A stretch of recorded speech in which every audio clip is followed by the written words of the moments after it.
This is a world where players become gods, and tribes grow into civilizations. Sungwoon started with just a small dominion over insects, and built an entire nation from there. From taking over the abandoned race of lizardmen, to establishing the very first written language and creating credit systems. While Sungwoon focused on growth, the other players started secret alliances. Will this alliance cost Sungwoon his progress? Or will his dedication towards growth pay off?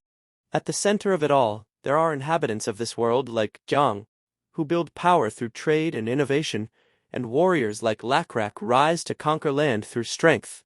This isn't just a story about war, it's about how civilizations are built through decisions, risks, and sacrifices. Above all, our main character Sungwoon is trying to stay one step ahead of everyone. A normal guy who plays games all day in his dark, damp room never imagined that he would become one of the gods of the Lost World. It all started with his obsession over a new VIP early access game named Lost World. The day he defeated his competitor and the last remaining opposition, he received an unexpected reward. Apparently, he was the only one who had completed all achievements, so the game selected him to have access to the game prior to the official launch. Anyway, who could say no to early access? And that's how he became one of the gods in the Lost World. He at first thought this was a dream. There were many like him, but they all appeared blurry, as if he forgot his glasses at home. A hooded person named Aldin saw his confusion and said they indeed are the other chosen ones, and that they blurred everyone for a fair game in case they recognized each other. Coming to the point, she pointed out the planet ahead and said, "Every one of you lot is going to be gods there." She said something about the Lost World being abandoned by the gods due to an event.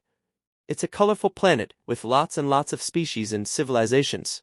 And not so surprisingly, we don't know the reason behind gods abandoning it. Whatever. Now it's time for the new gods gamers to take these civilizations under their wing. Sungwoon and his fellow people are supposed to accept a challenge, and that alone will turn them into gods. The first and foremost rule of this world is to acquire faith from the civilization they adopt. Faith equals power, and will be able to do whatever your heart desires. Hey viewer, if you're given a chance to rule a whole world however you want, what would you do differently than the one you're currently living? Let's chat and build an ideal world in the comments section. Now, Sungwoon and his colleagues can fulfill all their dreams and desires as the gods of this world. I guess Sungwoon is a cautious thinker, so he asked, "What will happen if he refuses?" Aldin clarified that the ones who refuse will be sent back to their normal boring lives, and will forget all about this place. "And what if we want to quit midway?" "Well, there is no way to quit once the challenge starts. What happens when you lose to another god? You will have to embrace an ending fit for a god." That's interesting. So they are setting themselves up to annihilation, which excited him the most. Sungwoon landed in the domain he was allotted and has some insect-related powers. Well, it definitely has the lowest chance of victory with such a power, but it all depends on how you play. So for now, he tried to concentrate on influencing a civilization. He used his butterflies to spy on the frogmen first. They're a large tribe, which is rare to find at this level of the game, but since it is hard to gain faith from such a large group, he decided to check out for other small groups nearby. He then found a group of lizardmen, who also eat bugs, making it the best place to start. As the small group is mostly filled with injured and elderly lizards, he can influence them easily. The more you feel abandoned by the world, the more likely you are to seek out a god. After a long, tiring walk, the group found an injured gazelle. The young and able ones pounced on it at once, and had a feast after a very long time. It was the elderly who were left to die. It is like the survival of the fittest. There was nothing left except for the bones, and the greedy ones even tried to nibble on them. But a female lizard man grabbed it and gave it to the needy. The greedy ones complained even after having a fair share. They said it was unfair to feed the ones who are gonna die soon anyway. Not cool, bro, not cool. But she reminded them of how one of the injured guys, named Lakrak, fought the saber-toothed tiger and saved all of them. They should be forever grateful for him taking the fatal injury by saving his group. But these are just a bunch of shameless lizards. It soon turned dark, and they camped there for the night. Lakrak couldn't sleep with the throbbing pain in his shoulder. Sungwoon used this to his advantage, and tried to grab his attention through the butterfly. So Lakrak followed the butterfly, almost like he was hypnotized by it. The other guys who saw him leave didn't bother thinking he could leave in peace. However, he wanted it as he was gonna die anyway. Lakrak climbed the cliff that the butterfly led him to. He wondered if he was the only one who saw this insect in this barren desert. An insect meant a trove of food. He followed it to the top of the small cliff, and surely found food enough to feed his whole group. Sung-woon received a notification, saying 1 out of 1,102 lizards has recognized his miracle. The first step is done. Coming to the next, Sung-woon didn't have to work so hard to gain their faith. Lakrak was already on to spreading the word of the miracle. Individuals with high willpower really can get a lot done on their own. So, without so much as lifting a finger, Lakrak's group has recognized our Sung-woon as the nameless god of beetles. Honestly, he was a little disappointed at the title. He wanted to be a god of butterflies to start with. But yeah, one can't start out with great names. He has to build it. Anyway, Lakrak seems to have caught God's eye as someone important. In your face, you young ones. You are about to leave him to die. The group continued their journey following Lakrak's visions. While everyone was happy that his visions were leading them towards food, Lakrak noticed that the butterfly was headed towards the colder regions. He said they will surely freeze to death if they continue in that direction. Some other guy asked if they should ignore the vision and head back the way they came. That was not an option, said Lakrak. There was nothing but unending desert in that direction. He looked at the sky with a sigh, and said he himself didn't understand the meaning behind this vision. But he knew that he just needed to follow it. Sung-woon observed that he doesn't have enough faith, which can't be helped this early in the game. Since that's the case, he can't tell them outright about anything. Even God had to bet on Lakrak's willpower. If he chose to follow the god's directions without question, they would experience a future beyond their wildest dreams. He did, and found the miracle again. They finally reached the sacred land. With that, Sung-woon's divinity has leveled up along with his small dominion over insects. That level up unlocked his power. Blessing of insects. Impressed by Lakrak, Sung-woon decided to make Lakrak his high priest to let his will be known to Lakrak's kind. That night, an insect approached Lakrak in his sleep, and he was taken to the dream world. The world was filled with insects and iridescent light. As he wondered where he was, a hooded figure approached him. The figure extended its arm, pointing towards Lakrak's lap. He found the skeleton of a water buffalo. Lakrak took it into his hands and placed it on the figure's face, immediately recognizing him as the nameless god of the beetles. The morning after that, when Lakrak filled everyone in on his dream, they wondered if God was asking them to sacrifice a water buffalo. Zell, the female who saved the elderly and injured at the start, said that it was too risky for them to venture into the desert to hunt a water buffalo. The discussion went on, and they had different opinions on what to do. But it ended as Lakrak decided to go hunting alone. Everyone stopped him, saying that it was a suicide mission, but Lakrak said he had a blessing from God and showed them his shoulder, which had miraculously healed last night. Not only that, his shoulder is covered in scales, just like that of a beetle. Zeol admitted that wondrous things happened, but that doesn't justify him going alone to hunt a water buffalo, and that's when he showed the real reason why he decided to go hunt alone. He hurled the spear he held in his hand towards a nearby tree with such force that it completely obliterated the part where it hit. As Lakrak went to retrieve his spear, his mates came rushing towards him with amusement.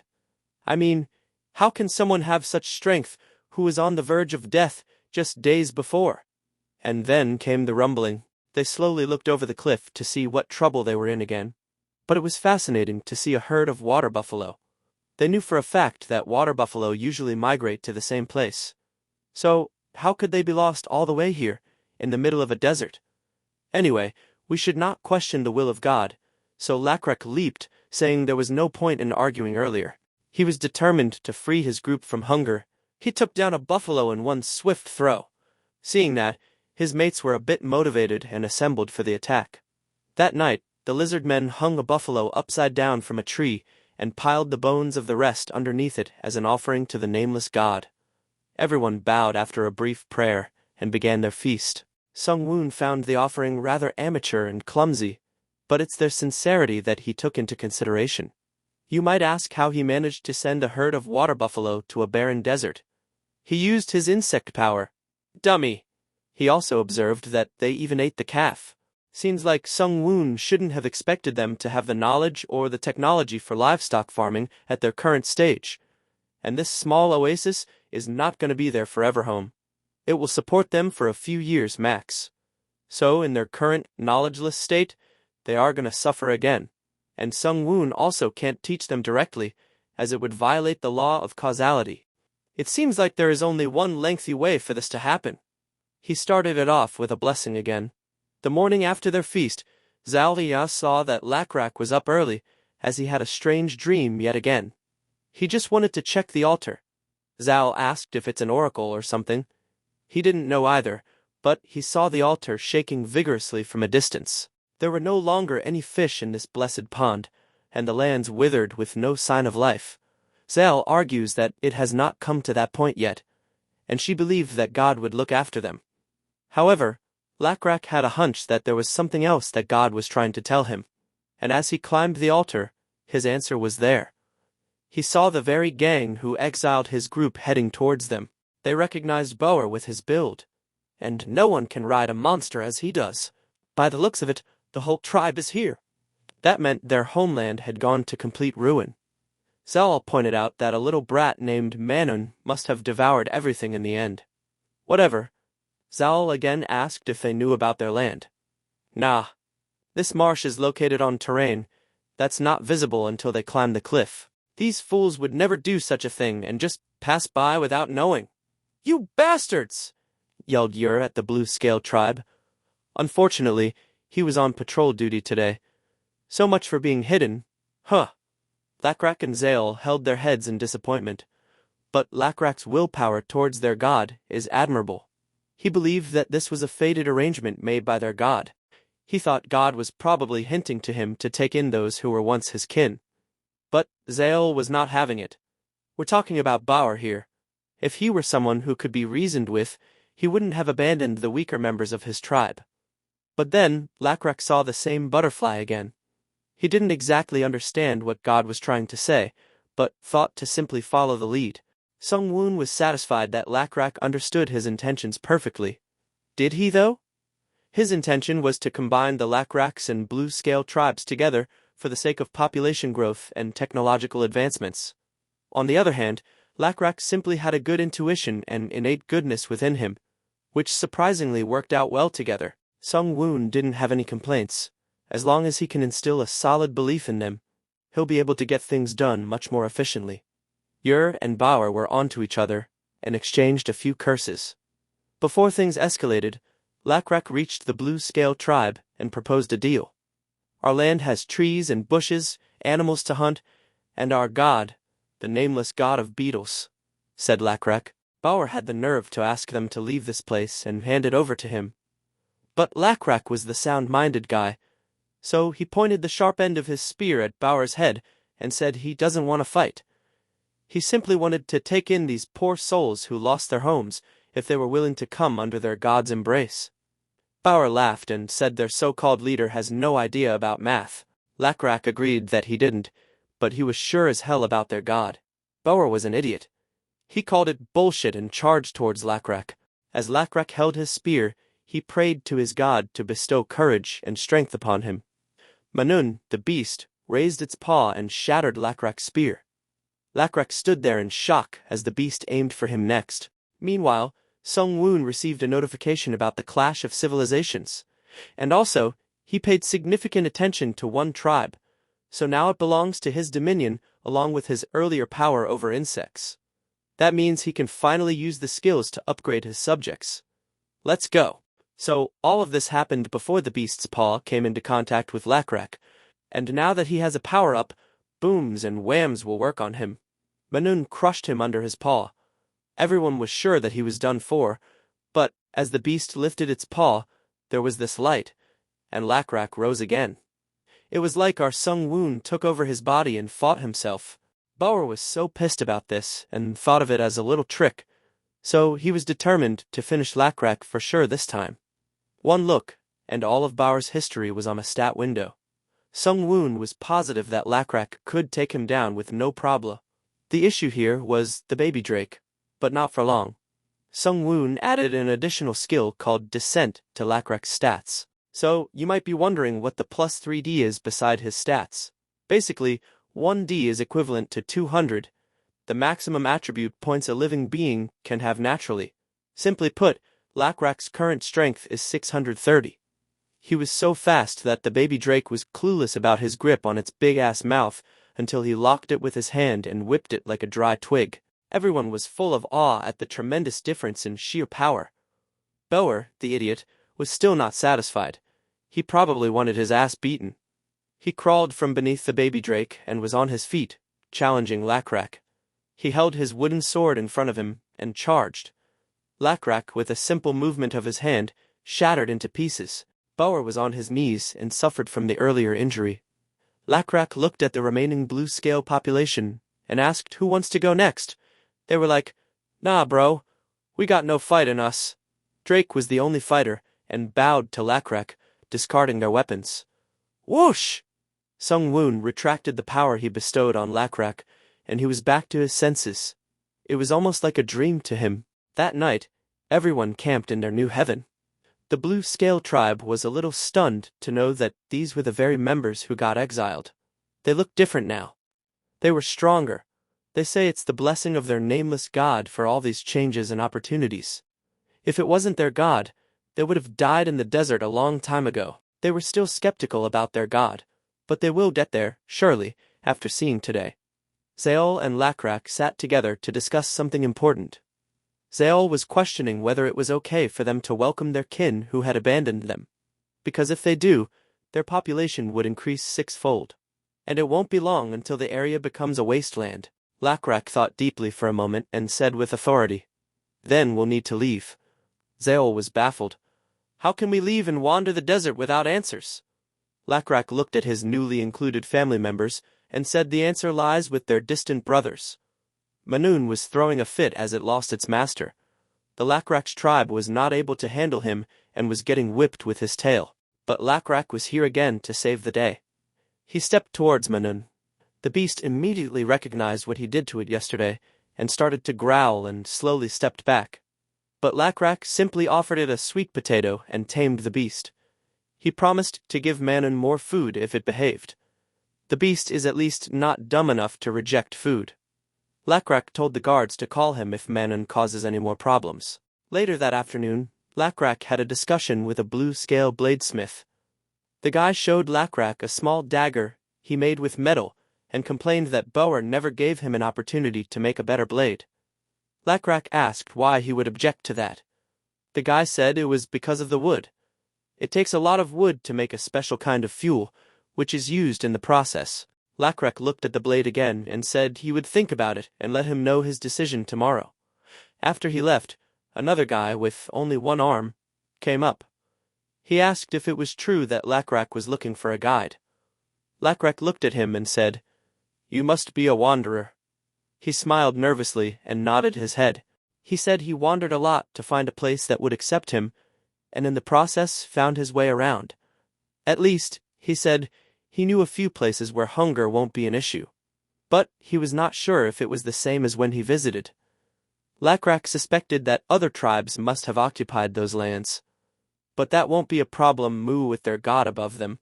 The guy was impressed with Lakrak's confidence and said he could place his trust in an iron will like that. But Lakrak was not a leader without reason, so he asked how he could have trust in this stranger.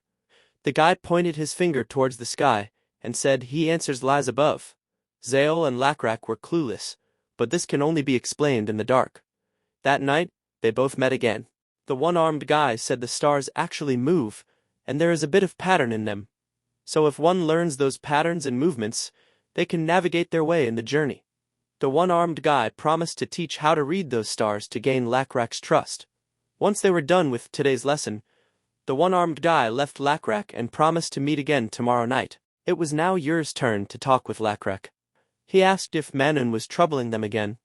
Yur said there was no issue there once the beast is properly fed. He was here to talk about something else. Yur said he had some idea when he saw Lakrak tame the baby drake. He suggested using the same technique with other things. Lakrak didn't have the knowledge to understand that, so Yer pointed out the buffalo nearby. And that, my friends, is the discovery of livestock farming. It's no new thing that there are two types of human civilization. One based on agriculture and the other on livestock.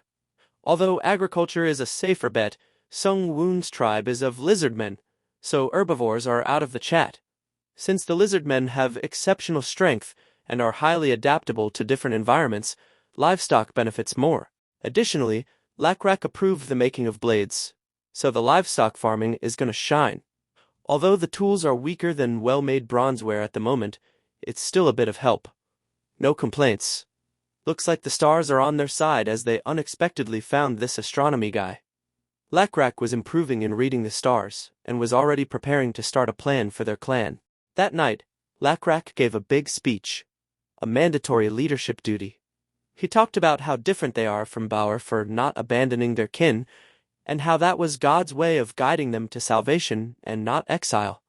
So they'll be leaving in the morning for a better place.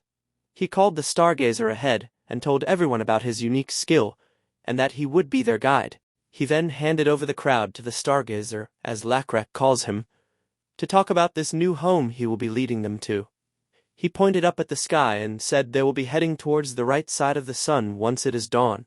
They'll be walking that way for 10 days, and once they reach a lake emitting a putrid smell, they will turn right and walk for another 15 days. From there, they will be walking for another 3 more days, following the path of barren mountains and streams. Finally, after all that walking, they will arrive at their destination, a vibrant and boundless forest.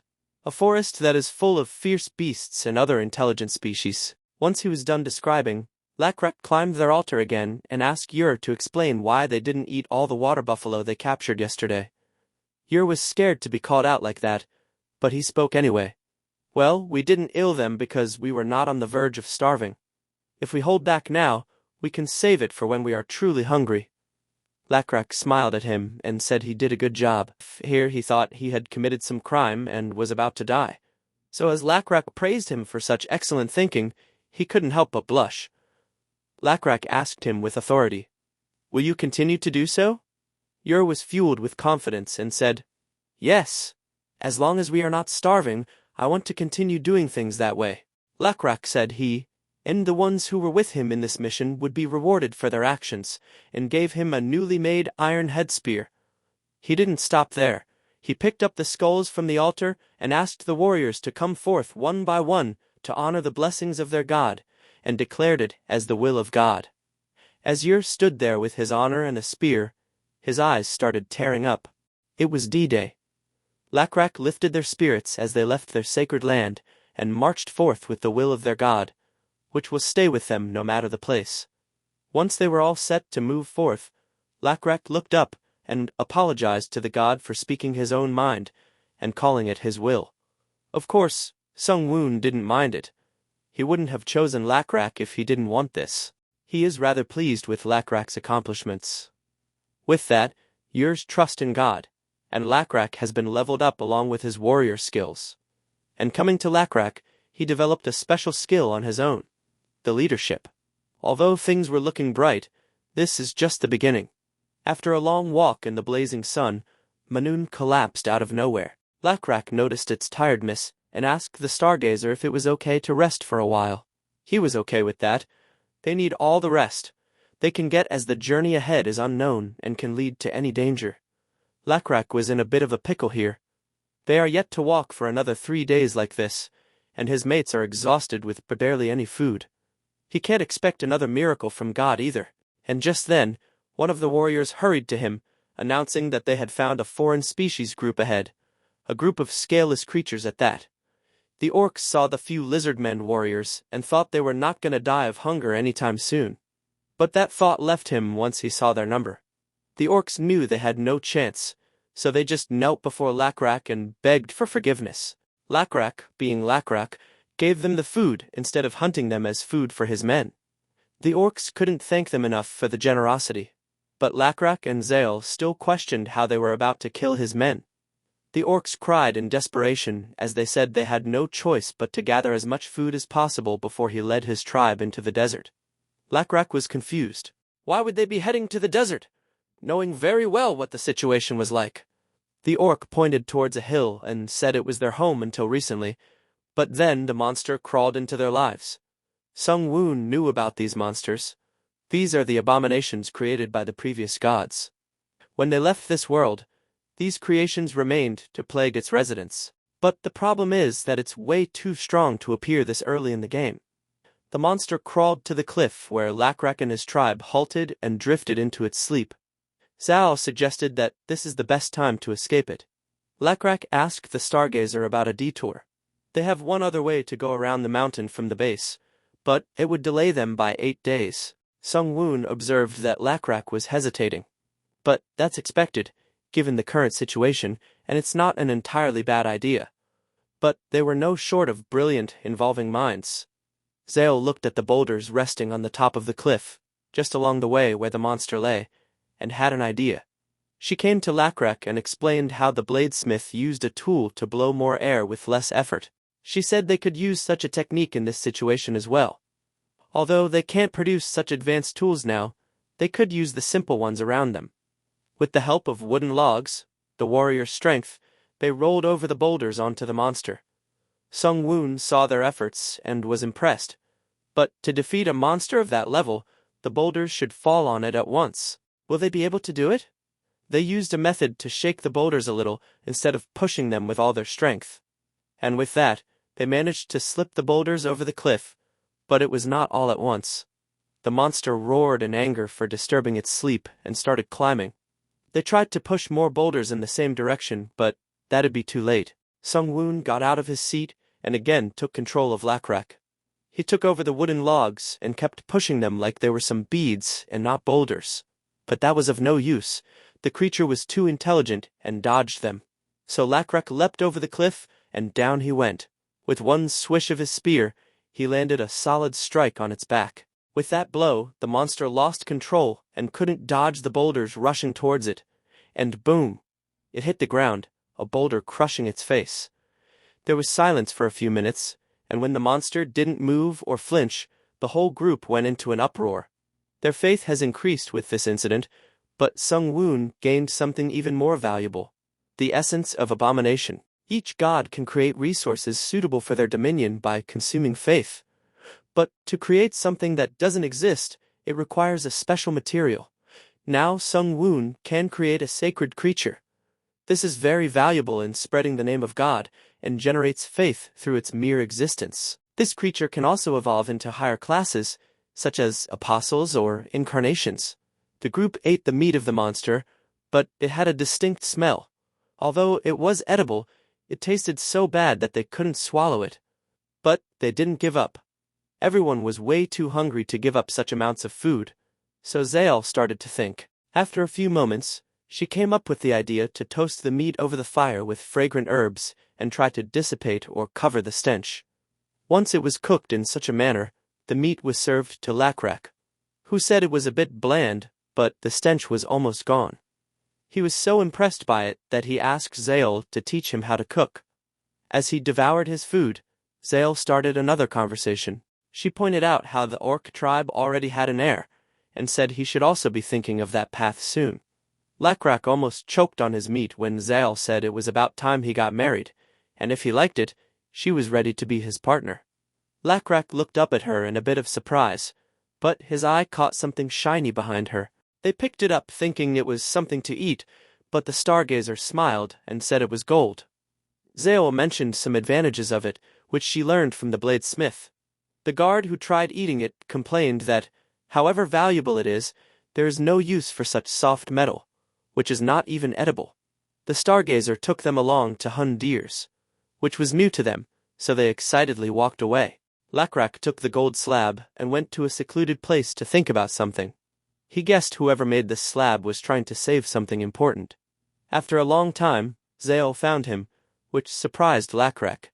No one knew where he was, and she still found him without any effort. Well, that's because of how he stood out from others. Because of the fur coat she gave him. She did that to make him distinct in some way as the chief of the tribe. It was dark, and Lakrak was still sitting in the same place, trying to figure out what the gold slab was saying. and that's when it happened. The insect over the rotting deer started making some symbols that were similar to the ones on the gold slab. He tried figuring those out until dawn, and then walked straight towards Zal's tent. He woke her up, saying he had something to show her, and brought her back to the same spot. He drew a symbol on the sand and said it represents a male lizard man. Then he drew another one beside it for the female ones, and he made 2 parallel lines in between these 2 symbols, indicating togetherness and his answer to his earlier question. Zal grabbed the stick from his hand and put the whole thing inside a circle and blushed, asking if he knew what it meant. Lacrek looked her in the eyes and said, "I do. The progress of the lizardmen tribe is beyond average. They invented characters, which might take generations to develop it fully, but obtaining it this early in the game is good. And now it is time for the feast. It might look like the lizardmen are hunting, but it is not a simple hunt for food. It is a part of the wedding ceremony in this tribe, where one hunts the biggest prey and presents it as a gift to their partner. Now that the succession of the tribe is in a positive direction, it is time for them to leave." Lacrak spoke with the orc chief and said they can continue living here as it was their home to begin with. The orc chief was beyond grateful, and said his son would act as their guide. He also warned Lacrak about the multiple tribes living in close proximity in the forest ahead. On their journey, they noticed the footprints of frogmen. Lacrak suspected that there must be more of them than his own tribe, and ordered his men to return to their camp. By nightfall, he made it look like they were more in number than the frogmen to avoid any sort of threats. They were successful in their plan and didn't encounter any frogmen for a few days. This gave them time to work on stabilizing their tribe and achieve more than their god expected them to. Livestock farming was amazing. Their housing style improved to fit the environment, and the most interesting part is how they adapted the concept of characters. Lacrak also made his tribe members record their daily harvest to boost their productivity. On the other hand, Sung Woon's swarm of locusts was also getting larger in the center of the continent, along with its small insect domain reaching level 4. However, this is just the beginning. As they were settling in their newfound abode, one of the guards came rushing to announce that the frogmen were on their way here. As they approached, Lacrak was surprised to see a lizard man among them, and wondered if they were allies. As Shunin, the son of the chief Oloi of the frogmen, and Lacrak faced off, they both agreed that they wished not to fight each other. But Shunin pointed out that Lacrak's tribe was invading their land. Lacrak was more clever than we thought. When he started speaking, he didn't give Shunin a chance to interfere and manipulated him with praise. Shunin was still a kid and was caught up in Lacrak's wordplay and simply agreed for them to stay here for a while. Lacrak also noticed the men behind the son of the chief and noted that they were sent to keep an eye on him. He also had many questions about the lizard man among their group, but thought it wise to take things slowly. So he invited Sonin and his men to a feast in his village. As the two groups came to good terms, it calls for a celebration. Shunin rejected it first, saying there was not enough trust. Lacrak suggested sharing the food outside his village, right where they stood. As they settled, Lacrak started scheming to extract the information about the lizard man in their group. To avoid suspicion, he initiated small talk by asking about the feathers around his neck, and got an extended explanation about how it belonged to a notorious, poisonous bird near their village. Lacrak asked if they used spears to hunt such a dangerous bird, and Shunin laughed. He ordered his men to bring him bow and arrows, which he considered superior to a pathetic thing like a spear.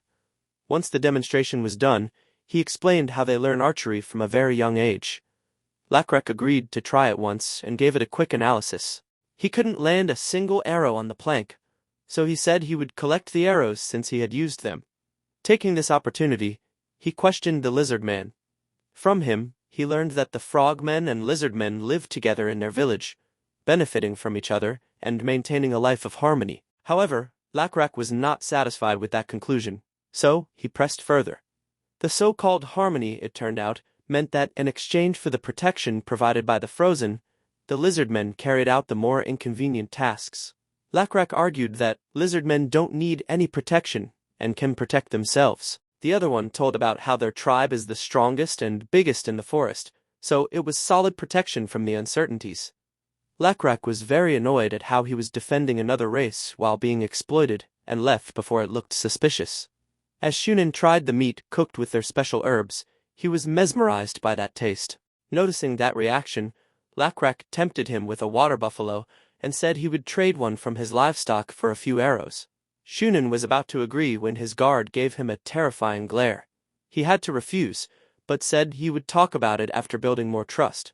He showed that his men are not hostile toward lizardmen and asked Owen, aka the lizard man in Shunin's group, to explain their harmony. Lakrak saw the preparation behind his words.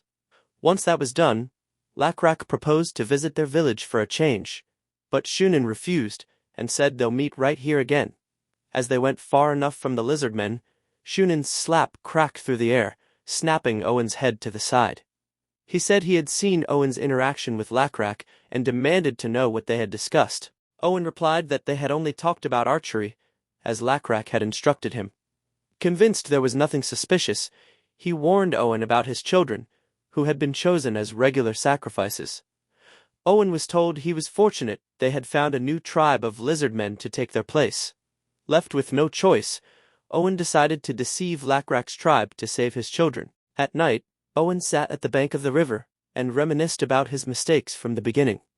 He recollected how his tribe was deceived by the frogmen and how they were threatened by their god, Akea, the two-headed fiend. The frogmen sacrificed lizardmen to the fiend to protect their own. He thought about how Lakrak seemed like a strong warrior, but then their group only has 600 members compared to the 1,500 frogmen.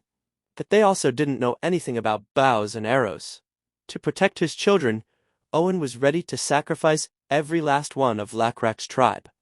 During their next meeting, Lakrak tried to bargain with a water buffalo in exchange for some arrows, but Owen tried to lure them into their village in the name of building trust before they exchanged things.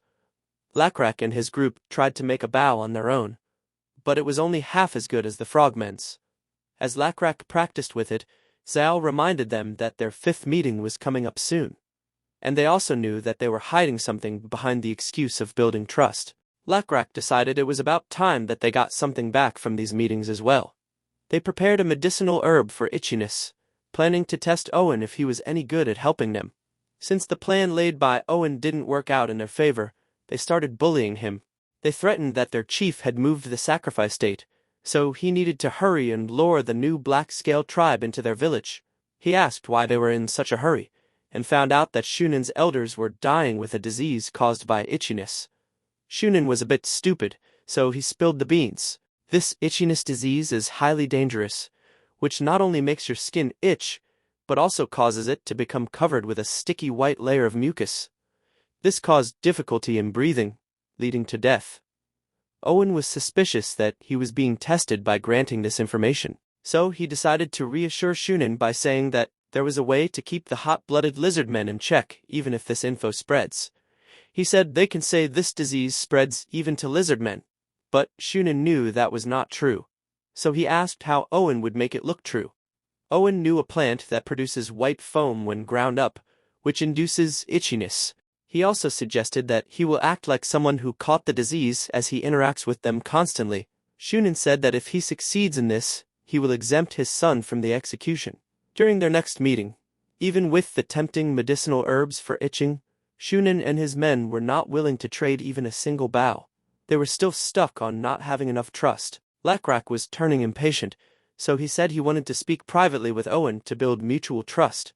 This was easier for them to fool Lakrak, so they agreed. Once they were alone, Owen was trying his best to negotiate when a butterfly landed on top of his head. Lakrak saw that as a sign and said he was ready to tell everything about his tribe. As the meeting was done and they left Lakrak's village, Shunin praised Owen for his successful strategy in making them agree to visit their village. They thought they knew everything about the Black Scale tribe as they had a tour of Lakrak's village. They came to the conclusion that Lakrak's tribe only had 300 members instead of 600 and only 30 warriors. Shunin gave Owen the credit for all this info and promised to keep his word from earlier. For some reason, Owen couldn't shake the feeling of guilt. He saw how Lakrak trusted him during their meeting and how he showed him things he never spoke about in front of the frogmen. He couldn't shake off the feeling that they trusted him, and he was fooling them. The day was finally here, the Black Scale's visit to the Frogsman village. Shunin welcomed them with open arms, and Lakrak apologized for being armed. He gave the excuse of encountering the poisonous bird. Shunin smiled. Despite remembering he said those useless weapons wouldn't make even a dent in those birds. Anyway, Shunin guided them to take their seats for the banquet, where Owen was writing their names for the seating. Lakrak approached him, and then suddenly there was change in the air. He pulled down his skull mask and ordered Yer to begin killing the frogsmen. Just as they killed the first frogman, they all called Owen a traitor, but within minutes, they were wiped out without any casualties to the lizardmen. Unfortunately, a few of them fled the area as soon as the attack started, along with Shunin. They knew that it wouldn't be long before they would be rained down with arrows. But they were prepared with countermeasures, so that shouldn't be a problem. Lakrak looked at Owen and said there was something he needed him to do. As suspected, the rain of arrows came down on them with a twist of poison tips. But the Black Scale tribe was already prepared for it and held up the shields they had prepared. Shunin ordered his men to keep the arrows coming despite their protection. But then they were hit by something totally weird. A thick black smoke covered the area, blocking their view of the enemy. This smoke is the result of Owen burning down the whole village. His fellow lizardmen questioned him for his actions, but he persuaded them successfully to trust his gut in believing Lakrak. Shunin finally saw what Owen did and retreated for now. He had plans of his own and left his group to defend themselves. Oboy, the chief warrior, tried to evaluate the situation and gathered all possible warriors. As they were prepared to attack with the poisonous darts, the earth started rumbling, and from behind the trees arrived our baby drake, Menun. As Oboy tried to analyze the situation since the poisonous darts were not working on Menun, he didn't have the luxury of time, as Menun leaped onto them as they looked like colorful food. He contemplated aiming for its eyes, but to poison it properly, he decided to throw the whole dart frog into its mouth. Menun caught it as a treat and munched on it. The thing these idiots didn't know was that the lizardmen were resistant to poison thanks to their god's insect power. Before he realized his mistake, Oboy's head was eaten by the very hungry baby drake. After a short while, the lizardmen successfully killed all of them, the warriors. That Shunin guy was really a pussy to abandon his own people.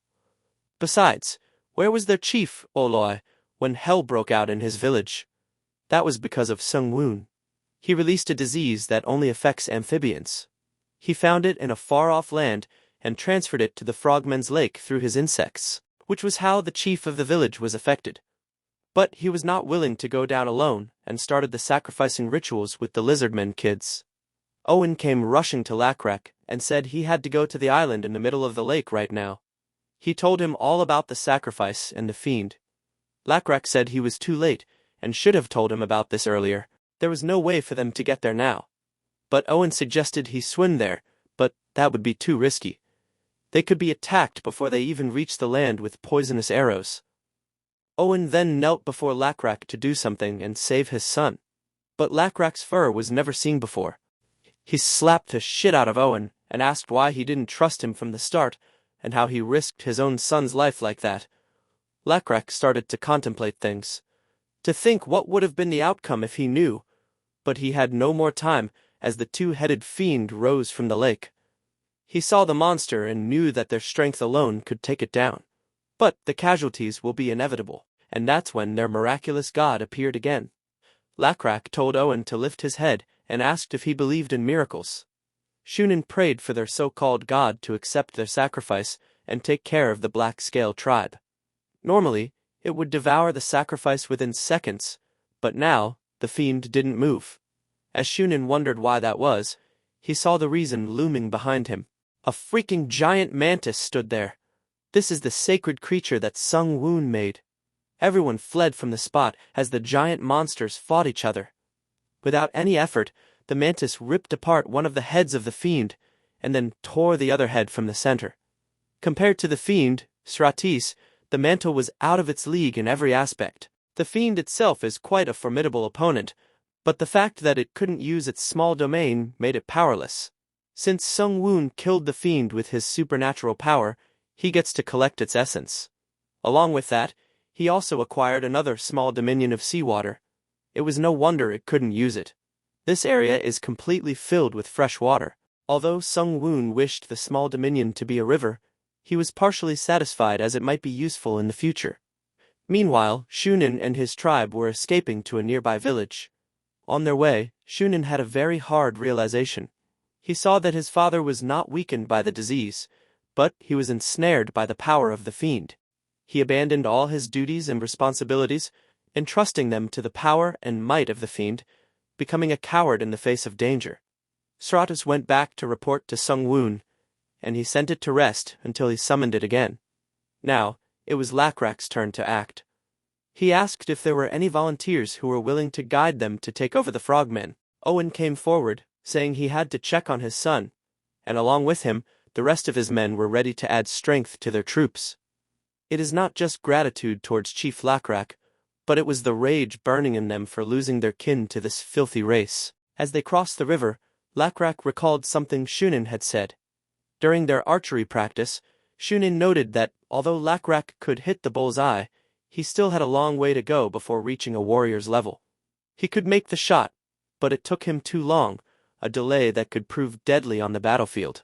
Shunin also said that once they become good friends, he will show him how to make bows. And the material it takes is very easy to find, even for the lizardmen. For some reason, Lakrak felt unsettled when he heard that. Now the only way to know about it is to ask him directly, so they swam ahead. Once they reached the land, Owen and his friends found their children and embraced them with relief. Lakrak ordered Yer to put the children and anyone with fatigue on the boat and to leave with them. And then Yer had to take the gray-brown scale lizardmen to the village and confuse the frogmen. The plan was to take them down from both sides. Once Yer catches their attention, Lakrak will swim with his warriors and strike them from behind. They also have an advantage received from their god. They will look like a glimmer of light under the moonlight. As the plan was set into motion, they killed everyone brutally and ended up taking down their chief as well. Shunin was the only one who escaped the wrath of Lakrak's warriors. In hiding, he couldn't help but think about how his father failed his whole tribe. That's when he was found by Lakrak. He gave him a chance to keep his honor and let him pick up his weapon. But Shunin was the same coward his father was, and fell to his knees, begging to be spared in the name of friendship. He also offered to share a secret in exchange for Lakrak's forgiveness. Lakrak used this opportunity and asked about the material they used to make their bow. Shunin didn't hesitate even for a second before he said tendon. It's made using the tendon of someone's back. Lakrak's voice grew dark as he asked whose tendon they used to make it. Shunin's voice trembled as he said lizardmen's.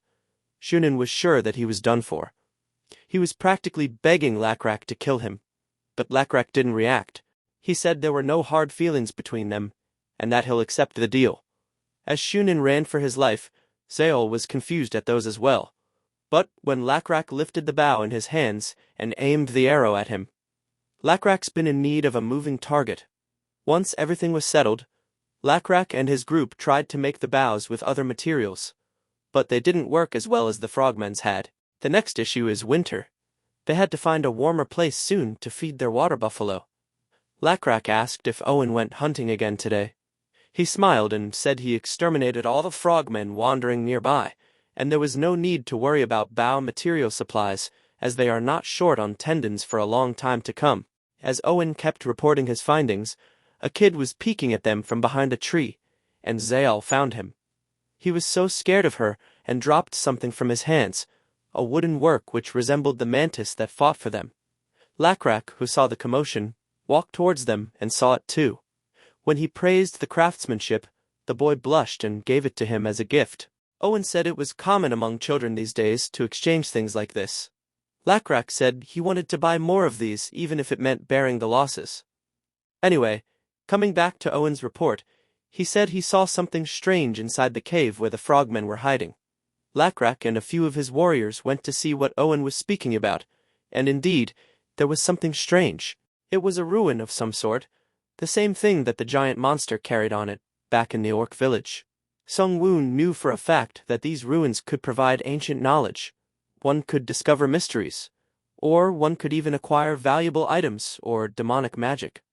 But since their civilization isn't that developed, it might not be of much merit. Anyway, Lakrak tried to slide the lid to see what was inside, and true to Sung Woon's suspicion, it is a world of demonic magic. As Lakrak and his men descended the never-ending spiral inside the tomb, one of them asked if he would pray to their god. Lakrak said he doesn't want to bother their god for such a small thing, and that's when they came across the Nutrius. But it was unusual for them to be so aggressive and move like that in herds. So Lakrak said these were monster rats, which were guarding this place, and warned his men to get ready with weapons. It didn't take much time to kill these creatures, and they decided to remove their insides and carry them to their village. Zale asked if they could raise them like the water buffalo. Owen answered that if they want to raise something, they can raise fish. Although they appear and disappear on their own, they lay eggs. So not fishing during their spawning period makes the fish increase in huge numbers. Then they can just build a levee and trap the young ones there. This was the trick he learned from the frogmen. As they spoke about the process, one of the lizard men who was trying to pull out the insides of the rat suddenly screamed. When he touched it, he got zapped. When he explained, Lakrak tried to touch the monster rat and experienced the same shock. So it was a demonic relic. If Lakrak made it to the end of this ancient ruin, he is most likely to receive demonic magic. But there was a catch: divinity and magic oppose each other in this lost world. The power of magic comes from ancient evil, and not God. So the high-level wizards who will descend after a few generations of passing down this demonic magic will not depend on gods but aspire to build their own power. Obtaining demonic magic so early in the game will introduce too many variables. Lakrak was able to see a spirit that rose from the dead rat's body and was able to speak with him without talking. The spirit, as Sung Woon suspected, was trying to lure its target into accepting its power. So Sung Woon contemplated warning Lakrak, but suddenly there was a new trait in his stats: deception. He probably developed it while dealing with Shunin, so Sung Woon didn't meddle with this one. Lakrak stayed calm and asked what power it was speaking about. The spirit said it was electricity. Lakrak said he was willing to take it, and then the spirit mentioned the condition. Lakrak observed that it was not for free, and started walking away without listening to what it was. The spirit never encountered an individual with such confidence and determination, but Lakrak tried to play with a little more, and said it should treat him likewise if it was expecting something from him. He gave it another chance, and warned the spirit not to hide anything from him. He was treating it like he was doing him a favor by just listening. So the condition was for Lakrak to kill the guard who protects the seal. Then, once it is set free, the spirit will grant him its power. It also said that its power was too great to harness by him alone, so someone else in his tribe could also use it. But it can also be monopolized if a ritual is performed.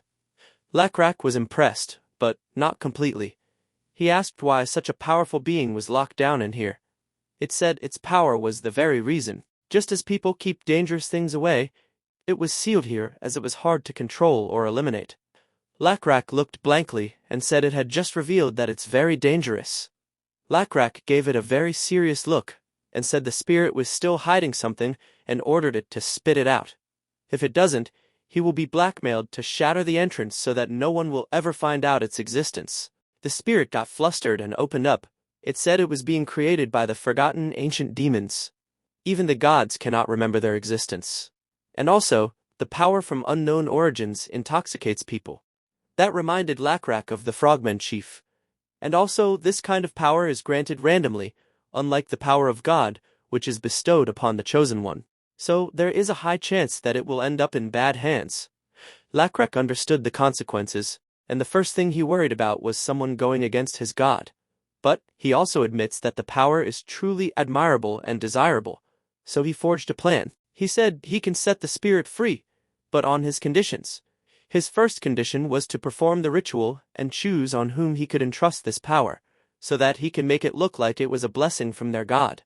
The second condition was the spirit to believe in his god. The spirit argued with him for a while, but Lakrak's determination was unshakable. He said his god was ever welcoming if it was useful for him. He then somehow made the spirit agree to the conditions, and it was ready to devote itself to the nameless insect god. When Sung Woon saw this procession, he was impressed beyond words. Even he didn't think that they could use demonic magic without penalty in such a way. It has been 9 years since Lakrak received the power of thunder and lightning from their nameless god of insects. The word has reached distant lands and even humans. A human wanderer ended up in the previous village, where Lakrak started his tribe, and was told this story by a lizard man. When the human named Hui asked what his name was, he was distracted by the intruders. They hid themselves behind the rocks and observed them. It was a group of gnolls who were not even armed properly. So Owen, the nameless lizard man, spreading the word of the Chosen One, lifted his lightning arrow to break their spirits even more. One strike, and all of the gnolls were hit with lightning. When Hui knew the name of the lizard man, he recognized him as one of the Chosen. It is observed that the Chosen Ones are supposed to use a pipe after they use their power as some ritual. Hui then asked an interesting question. Why was Owen still working under Lakrak when he had his own powers? Hui also said that he didn't want him to betray them, but asked out of curiosity. Owen's answer was equally surprising. He seemed happy answering that he was a sinner. He once betrayed his own kind, so he considered wandering the lands alone and spreading the word of their blue insect god, and his chief is his way of repenting. It was probably because of him that almost all the lands nearby knew about the Black Scale tribe and their chief. Owen asked if Hui was also a wandering traveler. He said he came from the Automation Castle and that he was on his way to find the Black Scale tribe to deliver a message from the Lord of the Automation Castle. Owen bowed to him as he was their guest and offered to give him a ride, as it was about time he visited Lakrak. With a whistle, he called a ride, which was a hybrid of a cockatrice and a chicken. Probably one of their new inventions. That night, as Lakrak and his warriors were on their way to somewhere, one of the lizard men said the stargazer's death was drawing near, and it was his last chance to speak with him. Lakrak immediately turned around and commanded his troops to halt till he returned. As he reached their village, he asked Zael to prepare for the funeral and headed towards the dying man. The man said he saw many things and did many things in his life, and he grew weary of his life, so it was his time for eternal sleep. But before that, he wanted to ask Lakrak a simple question, which he believed only a man like Lakrak could answer. He asked what happens to someone after they die. He asked, since it's called an eternal sleep, do they dream forever, or will they have an eternal nightmare? Lakrak looked sorrowful as he asked. Why did the stargazer think he was qualified enough to answer that question? The stargazer took a deep breath and said what he thought. If the blue insect god was gracious enough to take us wandering lost souls, I believe that our god will take us under his wings again, even after death. He asked if he was wrong. Lakrak said he was right, as their god guided them every time they were in trouble, and he will continue to guide them even after death. The stargazer then discussed his first meeting with the god, and Lakrak explained how beautiful his resting place would be. He described a sturdy house surrounded by fresh green grass and a sky filled with stars. A perfect paradise. Listening to those words, the stargazer was almost relieved and said he never liked these tents, and now that knowing his resting place is going to have a sturdy house and not tents made him happy. In those last minutes, the butterfly appeared in the tent, and Lakrak asked if he could see it. The stargazer's eyes were growing distant. Lakrak looked at him warmly and said he had a gift for him. The stargazer smiled and asked if he was going to hide it from him as a joke again. Lakrak asked if he was going to turn it down again. With his last breath, the stargazer said he was going to find it soon, and he was gone. Meanwhile, Sung Woon received a notification asking if he was interested in creating an afterlife, as he has all the requirements to create one. He was obviously gonna do it. After all, it was one of the best chances to win. Punishing evil and sending the good souls to heaven conveys a message to follow good ethics and morals. Or you could also use that place to train souls, which you can send back to the land of the living. This can be an advantage later on in the game. When the stargazer woke up in the afterlife, he was so mesmerized by it. Although there were no stars and a house of stone, he realized he didn't even need a house after all. It was still more than he could ask for. The stargazer found the others who were still asleep in the meadows. Out of all of them, he recognized a child who had learned math from him. He vividly remembered the day he died.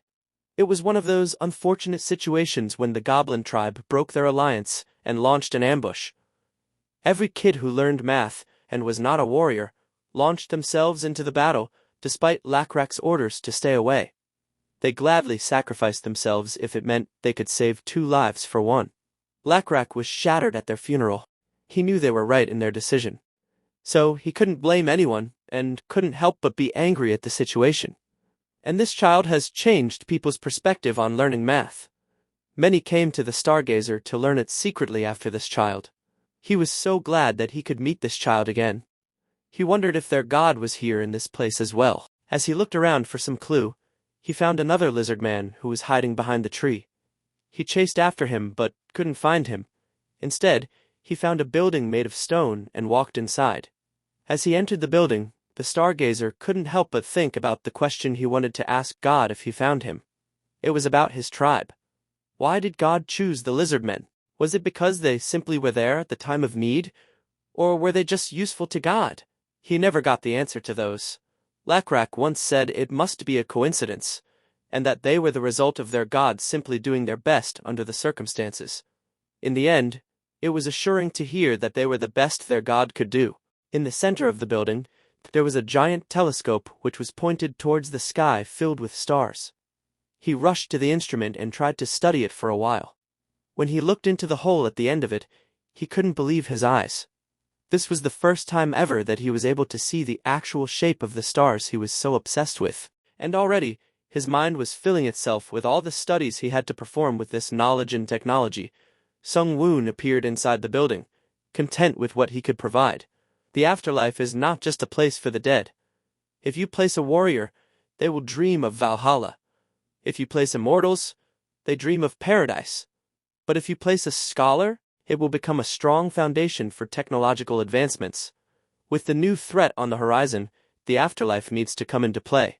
The Severed Ear tribe is on the move, a tribe with superior blacksmith skills and the ability to tame saber-toothed tigers. Sung Woon suspected a player behind that tribe, given their activities and technology. He already has countless strategies for this upcoming battle, and it was time to greet his first opposition. The other players are slowly expanding their territory. Sung Woon has also invested a lot of time in his small dominion of insects. Currently, there are 3 big groups that he is managing the swarm.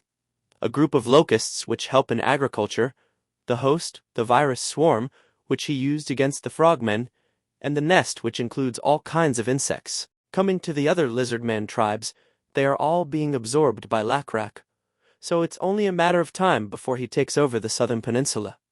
Owen and the human arrived at their village and received the news about the Stargazer. Hui said it must be a bad time now to talk, but Owen assured him that they don't mind strangers attending their funeral.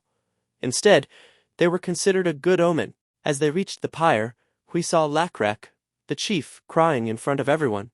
He said it was weird to see him cry like that, as it was undignified. Owen looked at him and said he knew about dignity, but asked Hui never to say that in front of the lizard men, as they wouldn't understand. And that was because they had something more important than that. Before he could ask what it was, Lacrak approached them and greeted them with warmth. As the human introduced himself, they all went inside the tent to talk about his visit. He pulled out a pack from under his cloak and asked Lacrak to accept the gift from the Lord of the Automation Castle. It was a chunk of rock salt. As Lacrak accepted the gift, the man's manner shifted. He was acting as if he was doing a favor, and said it was their lord's free gift without expecting anything in return. Lacrak understood something was off, and he immediately crushed the chunk in his hand. He told He to tell his lord that the Black Scale chief accepted his gift.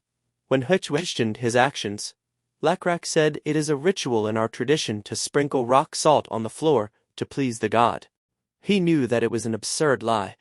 He tried to argue that it was still a gift, but Lacrak said it was just a small chunk of rock salt, and he put it to good use, so there's no problem in that.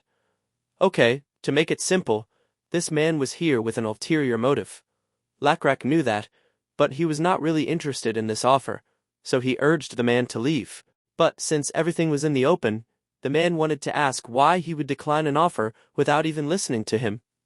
Lacrak said he was not interested in accepting offers that are rejected by other people. Hui was startled when he heard that, but tried to hide it. Lacrak continued saying how it was not a coincidence for Owen to meet him. Owen knew that the man came from the north when the automation castle was to the east of here. He went to the Severed Ear tribe with his offer first. When he was rejected by them, he came to the Black Scale tribe. So Lakrak asked the man, "So he, the lord of the Automation Castle, to be honest with him." The Automation Castle is an ancient ruin made up of clay and is managed by the Mud Soldiers. It stands out especially due to its 5-meter-long walls. It is known for its diversity and its link to the rest of the continent. Anyone who wishes to have access to the continent must secure the Automation Castle. Another advantage of this castle is its salt mines. Lakrak said he doesn't believe in gifts without a price, and a gift from someone hiding their identity is even more dangerous. Lakrak waited for a while, and still there was no response from Heishui. So Lakrak continued. He came to this conclusion partly because his name was known to be shared only within the Lord of Automation Castle's bloodline. Hui was at last impressed by Lakrak's observations. He also mentioned his intentions to supply regular salt to Lakrak's tribe. But our chief is not someone to be fooled with. He knew that in exchange for that salt, the Automation Castle needed protection. Hui argued that it is diplomacy, or otherwise known as trade. Although this deal is beneficial to some extent, it is easier for Lakrak to simply take over the place and drive the humans out, which will make the castle theirs, along with the salt mines. Hui tensed and said the Automation Castle was not helpless to sit by. Lakrak interrupted, saying they might suffer some losses, but he was confident that he could conquer it. He confidently spoke about their blue insect god, who will help them take down the tall walls. And since the Lord himself has come this far, things would be much easier. Hui countered that, saying they wouldn't dare kill him, as no one but he knew about the heir. And now you might ask why that is relevant when the whole race can go extinct. It is relevant because this is not simply a war between tribes, but between gods. Hui said his children started seeing blue butterflies and believing in gods. 3 weeks ago, the same god whom Sung Woon defeated in the game before becoming the god, came to greet him. His name is Hegemonia, and he is now here because he couldn't get over the defeat at Sung Woon's hands. He was here to rile up Sung Woon, but he was as calm as his butterflies. He said the two top gods cannot engage in a war right at the beginning. Even if they do, there won't be another chance like the game. So he suggested they take other methods to compete with each other, and they both decided on contradictory prophecies. A prophecy is something they can use once their divinity hits level 6. If they fulfill a prophecy, they can gain experience points. But nothing is that simple. So in this case, the consequences are losing experience points, which they already have, losing faith points, and they might also trigger a penalty or random negative event. So now, a contradictory prophecy is both gods giving the same destiny to two different people. Whoever wins will get the benefits, and the other will get the backlash. So, looking at the current situation, it was high time that they chose a new lord of the Automation Castle. They made that the subject of their prophecies. Hegemonia did some research, so he listed out the shortlisted candidates for the position. First is the oldest son, Dan, a man in his early 30s, trusted by the current lord, along with 2 of the 4 clans serving the lord. Next is June, the half-brother of the firstborn son. Third is Jin, a woman in her late 20s, usually disguised as a man. Fourth is Gyeongyong, a woman again, in her early 20s. Finally, the 5th child is Min. She is only a teen, but highly intelligent. Hegemonia asked if Sung Woon needed more time to gather more information before deciding, but he declined and said they should proceed right away. After some thought, Hegemonia chose the 2nd child, Jin Hei, and Sung Woon chose Gyong Hei. Their contradictory prophecies have been approved, and now, we wait. Back in the present, Seo Hui came all the way here by himself because of some rumor. Even I don't know what that is. He fears losing his home, and that fear isn't unfounded. Ever since the rumor began spreading, both the Sabertooth tribe and Lakrak's tribe have been steadily advancing toward the Automation Castle, putting his homeland at risk. In search of security, Ayo Hui hopes to form an alliance with one of them. There is, of course, another option. Wait for the 2 tribes to clash and side with the victor. But that path would hardly reflect well on him. He couldn't make such a huge decision now, so he took his leave. But before leaving, he asked Lakrak if he was not afraid of this uncertain situation. Since he is also in the same shoes as Seo He against the Sabertooth tribe, Lacrack smiled and said he would answer once everything was over. 3 weeks ago, again, but in a different place, Gyonghui was dangling off a cliff. As she held on to the rocks for dear life, she couldn't help but recollect all the horrible situations she's been in since her childhood. She had been abandoned by her father and the whole village, who said she had killed her mother during childbirth. And it all started with that she was always misunderstood and blamed for everything. Not only that, it seemed like she was always attracting bad luck, and ending up in horrible situations like this one.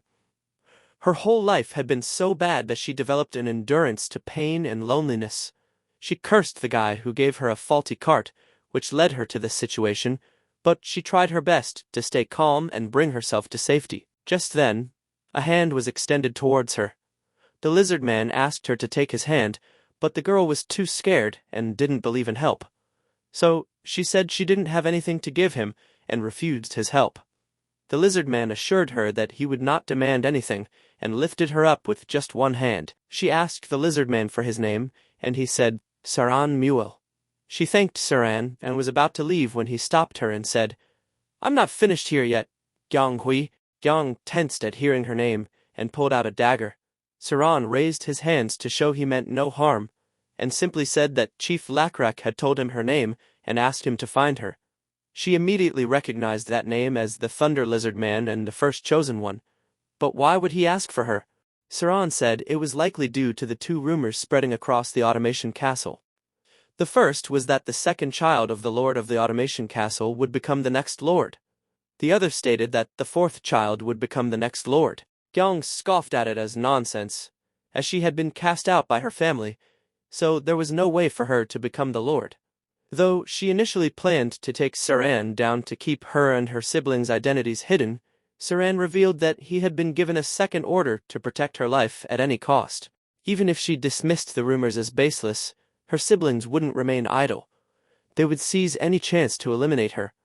Saran made it clear that this was why he was here. For some reason, Gyong grew irritated. Trying to drive him away, she revealed her horns and warned him that she had killed her mother at birth with them, and even one of her siblings. She called herself cursed. Saran felt sympathy for her, but he remained firm. No matter what, he would follow his chief's orders. Trying to scare him clearly wasn't working in her favor, so she decided to use him instead to retrieve her silk that had fallen down the cliff. Rather than asking outright, she deliberately put herself in danger, knowing he was bound to protect her. Sir, and immediately called her out, saying it was foolish and that if she needed help, she should simply ask. That made her face flush red, and in the end, she awkwardly asked him to retrieve the silk for her. Realizing she couldn't shake him off, she followed along. On the way, she asked how he had managed to find her so easily. Saran replied that he had asked around using her alias, Monji, adding that it suited her better. She was secretly pleased to hear that, but at the same time, she couldn't help wondering how easily her business partners had given her away. Sir, and then told her that the moment he mentioned her name, they handed over every detail about her without even asking for a single bag of salt. As he repeated the things they had said about her, she found herself wishing she could crawl under a rock and disappear. Once they had almost reached the Automation Castle, a dagger came flying towards Gyong.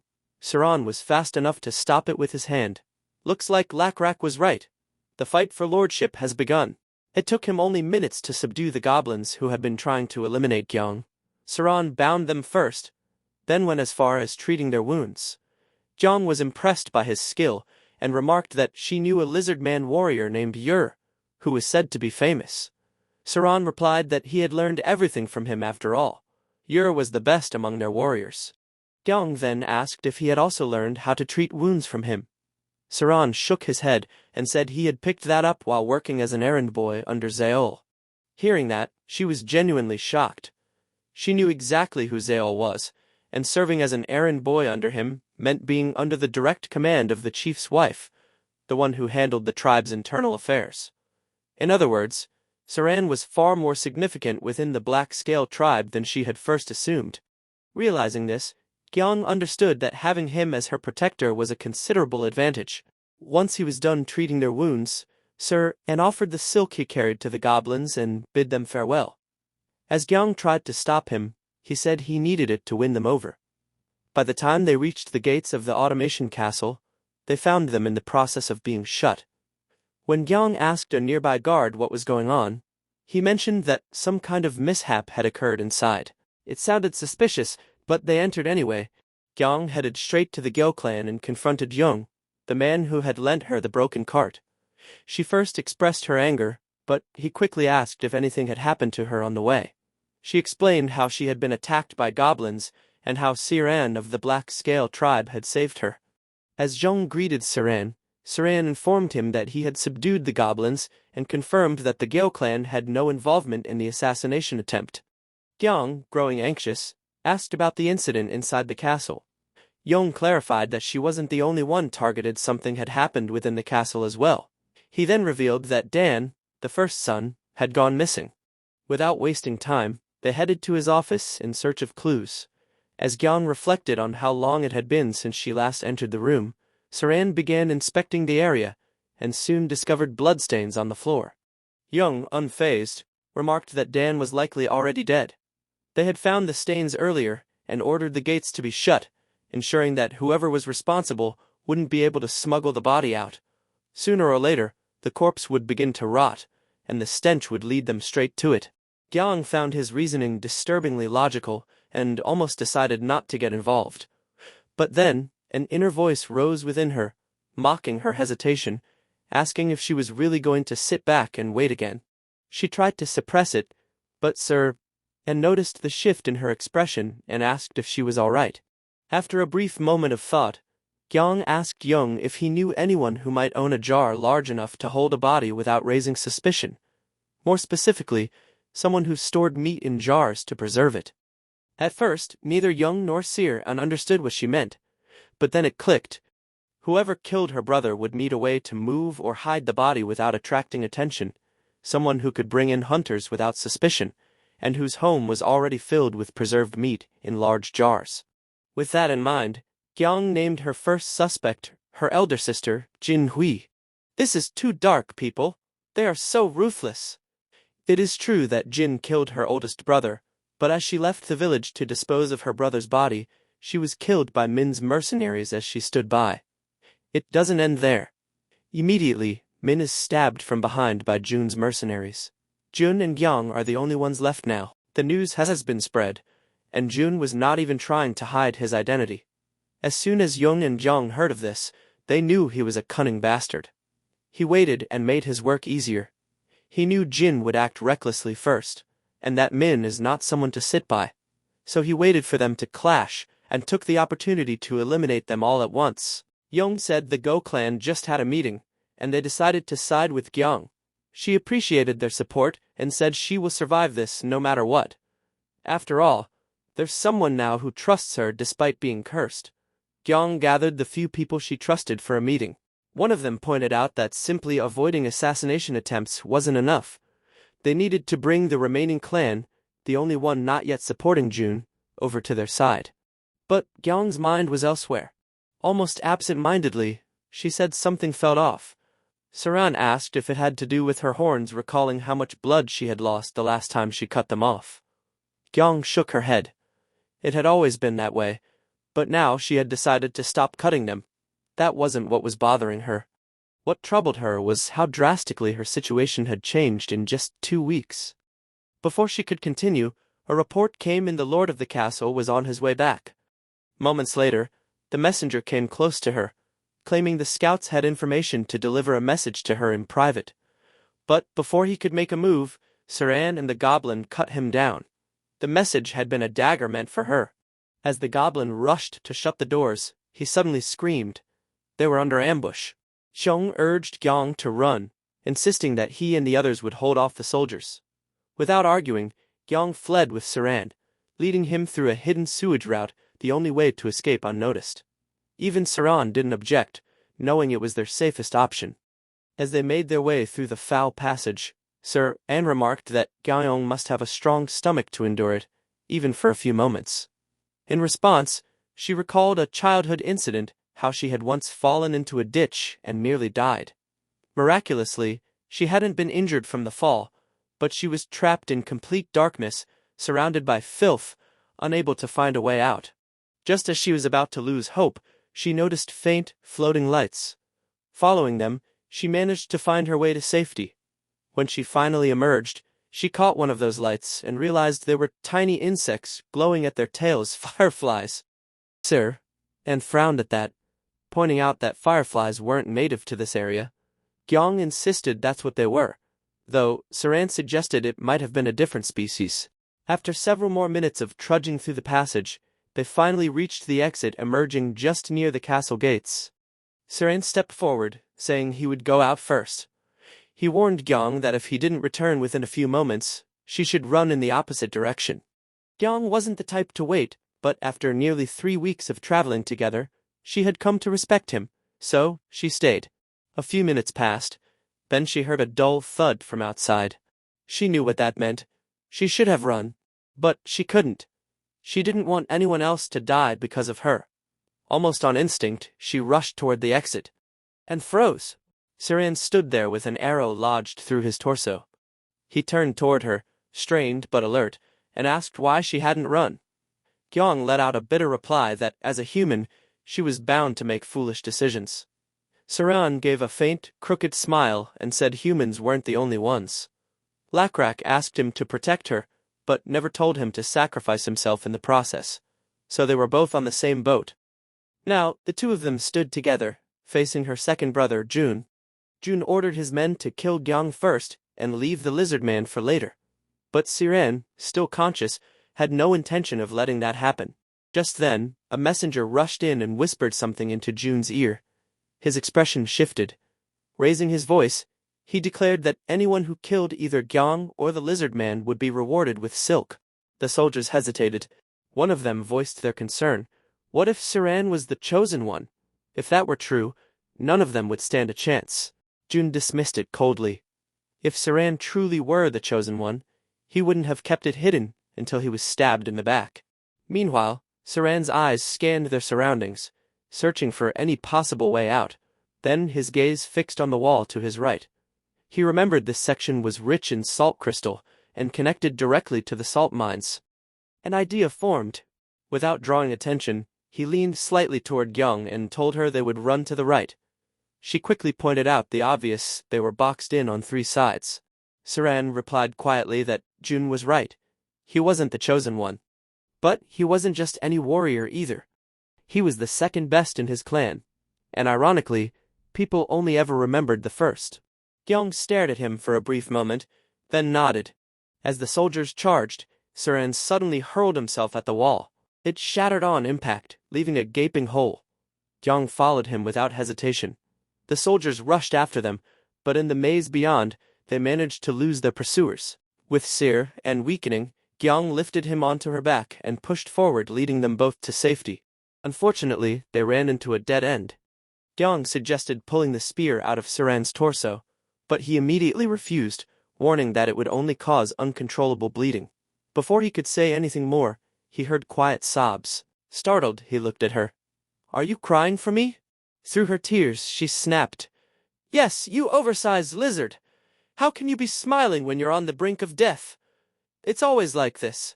Only bad things happen to the people around me." Her voice broke as she continued to sob, terrified of losing yet another person she had come to care about. Saran stepped closer despite his condition and gently told her to think about the past 3 weeks. They had faced countless dangers, yet she had overcome each one often in ways no one could have expected. If anything, he said, that wasn't a curse. That was extraordinary luck.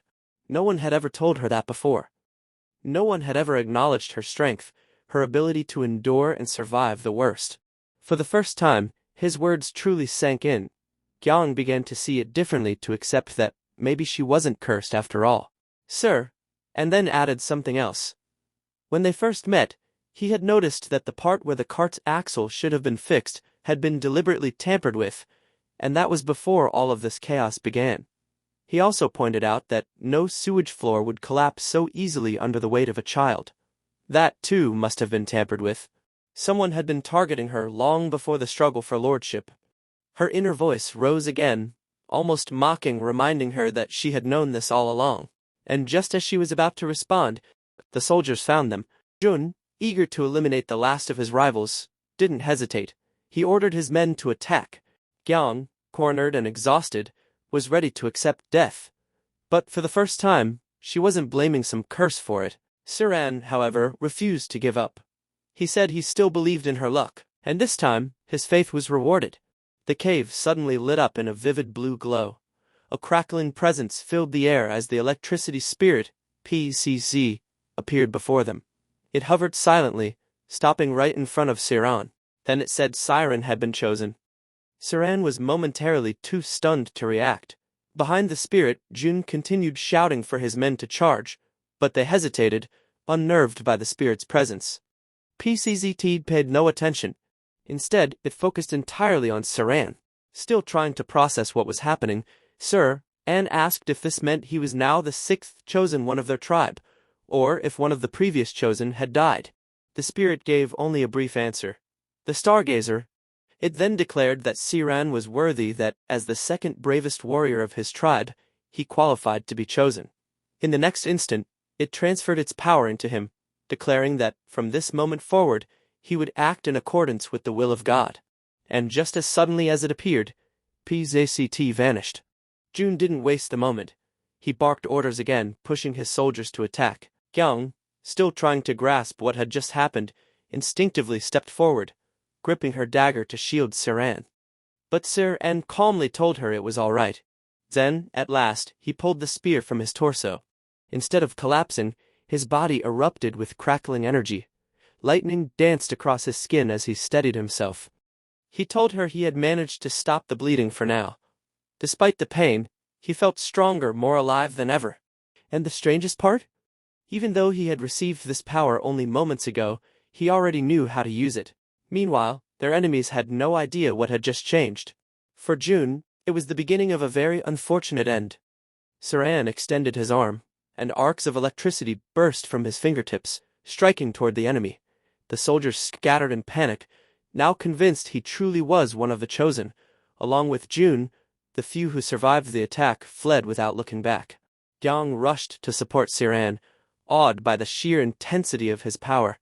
She couldn't help but ask if their tribe possessed such strength. Why hadn't they already crushed the Severed Ear tribe? Now that he bore the power himself, Sir An understood the answer. Even after using it for only a few moments, he was completely drained. The power wasn't just physical, it consumed the mind as well. Elsewhere, watching everything unfold, Hegemonia was left with no choice. As a last resort, he unleashed a saber-toothed tiger out of nowhere. Siran reacted instantly, summoning his lightning once more. He struck it down with ease. But the real question remained. How had such a creature even made its way past the castle walls and into the salt mines? At this point, Jiang was no longer surprised by these absurd events. What truly worried her now was what awaited them outside the walls. Gyang and Siran finally emerged from the cave within the salt mine, only to come face to face with Jun once again. This time, Jun didn't hesitate to lash out. He blamed Gyang for dragging outsiders into what he believed should have remained a conflict between siblings. To him, involving other tribes, was nothing short of betrayal, something that could strip them of their standing in the castle altogether. The remaining soldiers made a desperate attempt to attack, but Siran struck them down with ease. Gyang, however, stood her ground, not just against Jun, but against everything he represented. She declared that the automation castle survived because of trade, because of its ties with the outside world. To isolate themselves would be nothing less than self-destruction. She refused to follow the same path as him or their father. Jun sneered, dismissing her words. Instead of addressing her ideas, he mocked her appearance, calling her a monster, not just in form, but in thought. Then, with cold finality, he unfolded his hand fan. Gyang's instincts screamed at her. In an instant, she understood he was signaling an attack. And then, her inner voice spoke. It described the arrow in perfect detail. An iron tip, 3 rooster feathers aimed straight for her heart. "Don't tell me to be quiet now," the voice taunted. "At this rate we both die." It was right. She was too slow to dodge, Sir, and was too far to intervene. The voice pressed her think. Find something, anything she could use to dodge the attack. Her mind grasped at the first idea that came, and Gyang said, "Wind." The voice approved and took over the rest. As the arrow tore through the air toward her, a sudden whirlwind formed, catching it mid-flight. Gyong stood frozen, unable to fully comprehend what had just happened. Was it a curse or luck? The voice answered her thoughts and said, "It is more complicated than that." Gyong's inner self could see into the future, and the infinite paths that lay ahead. From those, it chose the most beneficial and appropriate outcome. In simple terms, she could manipulate probability. It turned out that the inner voice of Gyong was the demonic magic. She was born with a probability-based demonic magic. Hegemonia complained to Sung Woon as it became clear who would win, given the newly revealed demonic power. He kept insisting that her character description said it was a curse. So, how could it now be demonic magic? He suspected Nebula, aka Sung Woon, of manipulating her background. But Sung Woon pointed out that her background was the same as it had been before. They started their prophecy, then how did he know it was demonic magic residing within her? Asked Hegemonia. Sung Woon said he honestly didn't know at first, even though he initially thought it was a curse. But after looking at all the incidents in Jong's life, he realized those weren't cases of bad luck. They were planned assassinations. Despite being targeted with such deadly situations, she never died, and always came back stronger. That's when he began to take a closer interest in her. But Hegemonia refused to accept defeat. He insisted that he would still be the one to win. He argued that he had sent the Sabertooth to buy time, and now Seo had returned to the palace. He would be the one to decide his successor. Given the similarities in Seo and Junhui's political views, Hegemonia was certain that their father would choose Jun. Sung Woon said he had it all wrong, and instead of arguing further, they both watched to see how things would unfold. Seo Hei approached his children and declared that he would choose his successor right then and there. Gyong stopped him for a moment, saying she had something to ask. Seo Hei noticed her horns and looked at his daughter properly for the first time. In a long while, he paused for a few moments, then told her to ask what she wanted. Gyong didn't hesitate. She asked why he had been trying to kill her since her childhood. He was shaken by the question, but he didn't deny it. Instead, he asked how long she had known. She replied that she had known for a while, but couldn't accept it. So Hei opened up. He said that her mother, Ryo, was very precious to him during childbirth. She had been too weak to survive, and died of fever soon after Gyong was born. He couldn't accept that loss, and ended up blaming the innocent child. Cursed was the only word he could think of in that moment of grief, and when Gyong ran away without telling him, he couldn't bear losing the last memory of Ryo as well. Gyong interrupted him, saying that was all she needed to hear. Jun, on the other hand, grew flustered. He demanded to know if his father was going to make her the lord out of guilt. Seo Hui gave him a side glance and told him not to worry. Even at his age, he was capable of making his own decisions. As he was about to announce his successor, Gyayong's inner demon noticed the movement of his lips and said he was about to say her name. Meanwhile, Hegemonia began praying to every god, despite being one himself. Strangely, it didn't make Jong happy. She knew this wasn't right. Her father was making this choice out of guilt. If she became the lord this way, her authority would always be questioned. People would say she only got the position because of his guilt, not her own capability, and Jun would make sure of that. She didn't want to be chosen like this. She wanted to earn that place herself, so she stopped her father mid-sentence and said she had changed her mind. "Now that I think about it," she said, "regardless of what you want, I believe I have to become the next lord of the automation castle." Her father and brother were caught off guard by such a bold demand, but she had no other choice if she wanted to truly gain the power it entailed. Although her brother tried to use her words against her, claiming she was threatening her own father for a mere position, their father didn't budge. He said he understood her demands, and wondered where she found the courage to threaten him in front of all those soldiers. She simply pointed towards Sir An as her answer. "On cue, sir," and released his lightning, letting it crackle through the air to make an impact. She said that, at the very least, Sir An could kill her father and help her escape. Seo Hei recalled what he had seen in the Black Scale tribe. He knew the tribe and their chief were not to be taken lightly, so he chose his words carefully. He first warned her that if she killed him before he named a successor, the castle would make its own decision and choose someone from within its walls.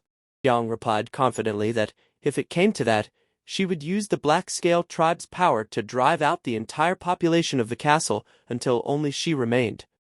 Jun tried his best to win his father's favor by pointing out every word she said, but So-hui paid him no attention. Instead, he stepped forward, approached his daughter, and calmly declared her the next lord of the automation castle, starting from this very moment. Jun was baffled but couldn't do anything any longer. A few days later, he sat on a watchtower near the walls, and overheard people talking about the sense of peace they were experiencing in the castle after a long time. Not only that, they were enjoying many new changes. The 4 clans had been silent since then, trade with other species had increased, and merchants from distant lands were reaching out to the castle. Jun couldn't accept that someone who chose lizards as her allies was now the lord of the castle. Unable to sit quietly any longer, he decided to leave for now and return later with greater forces.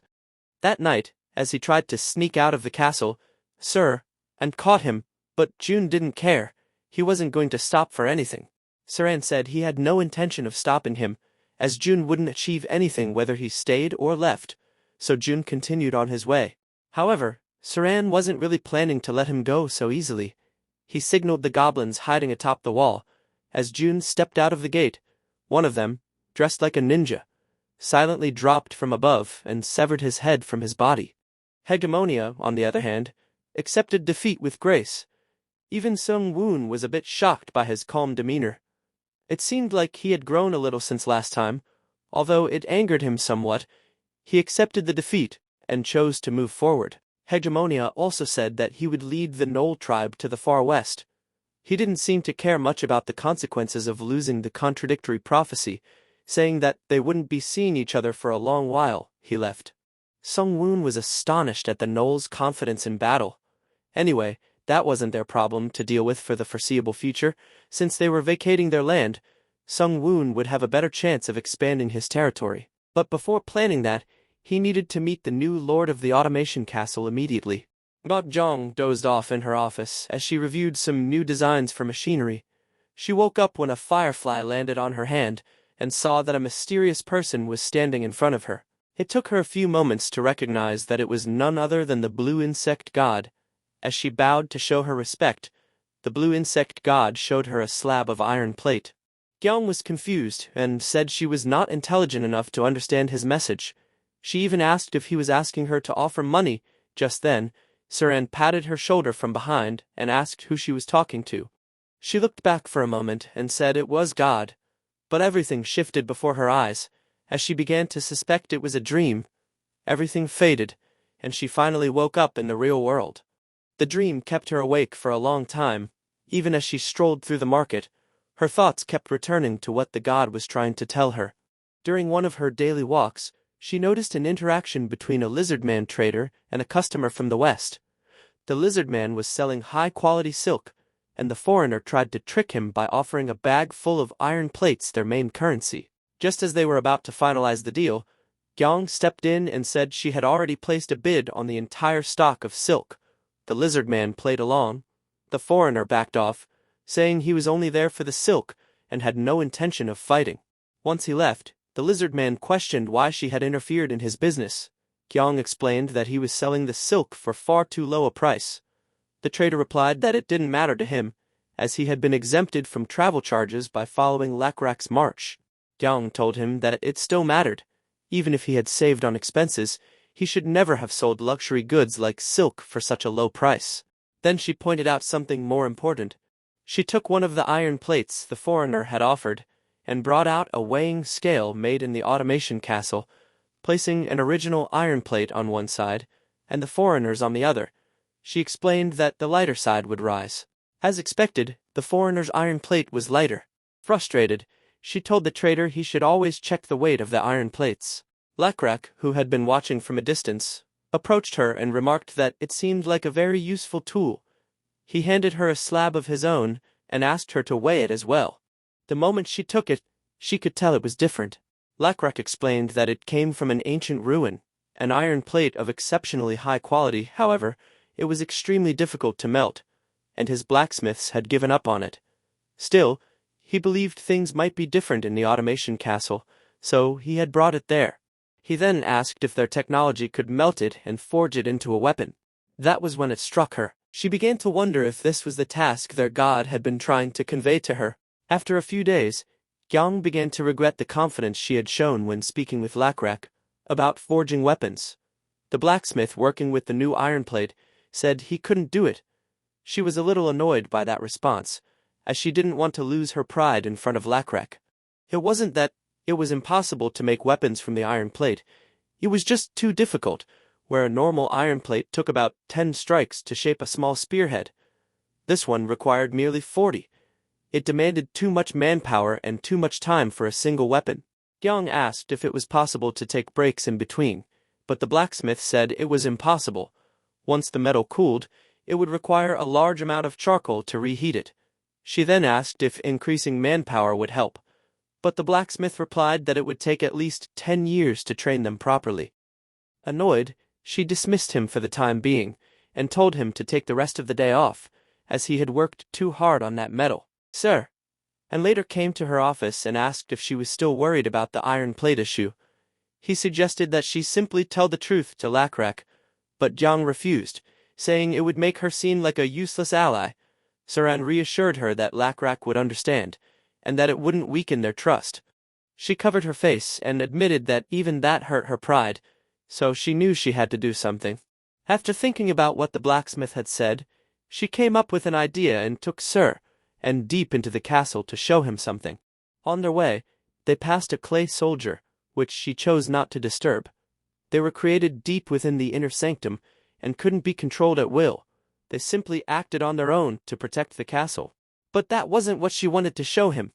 The real secret lay behind a thick door.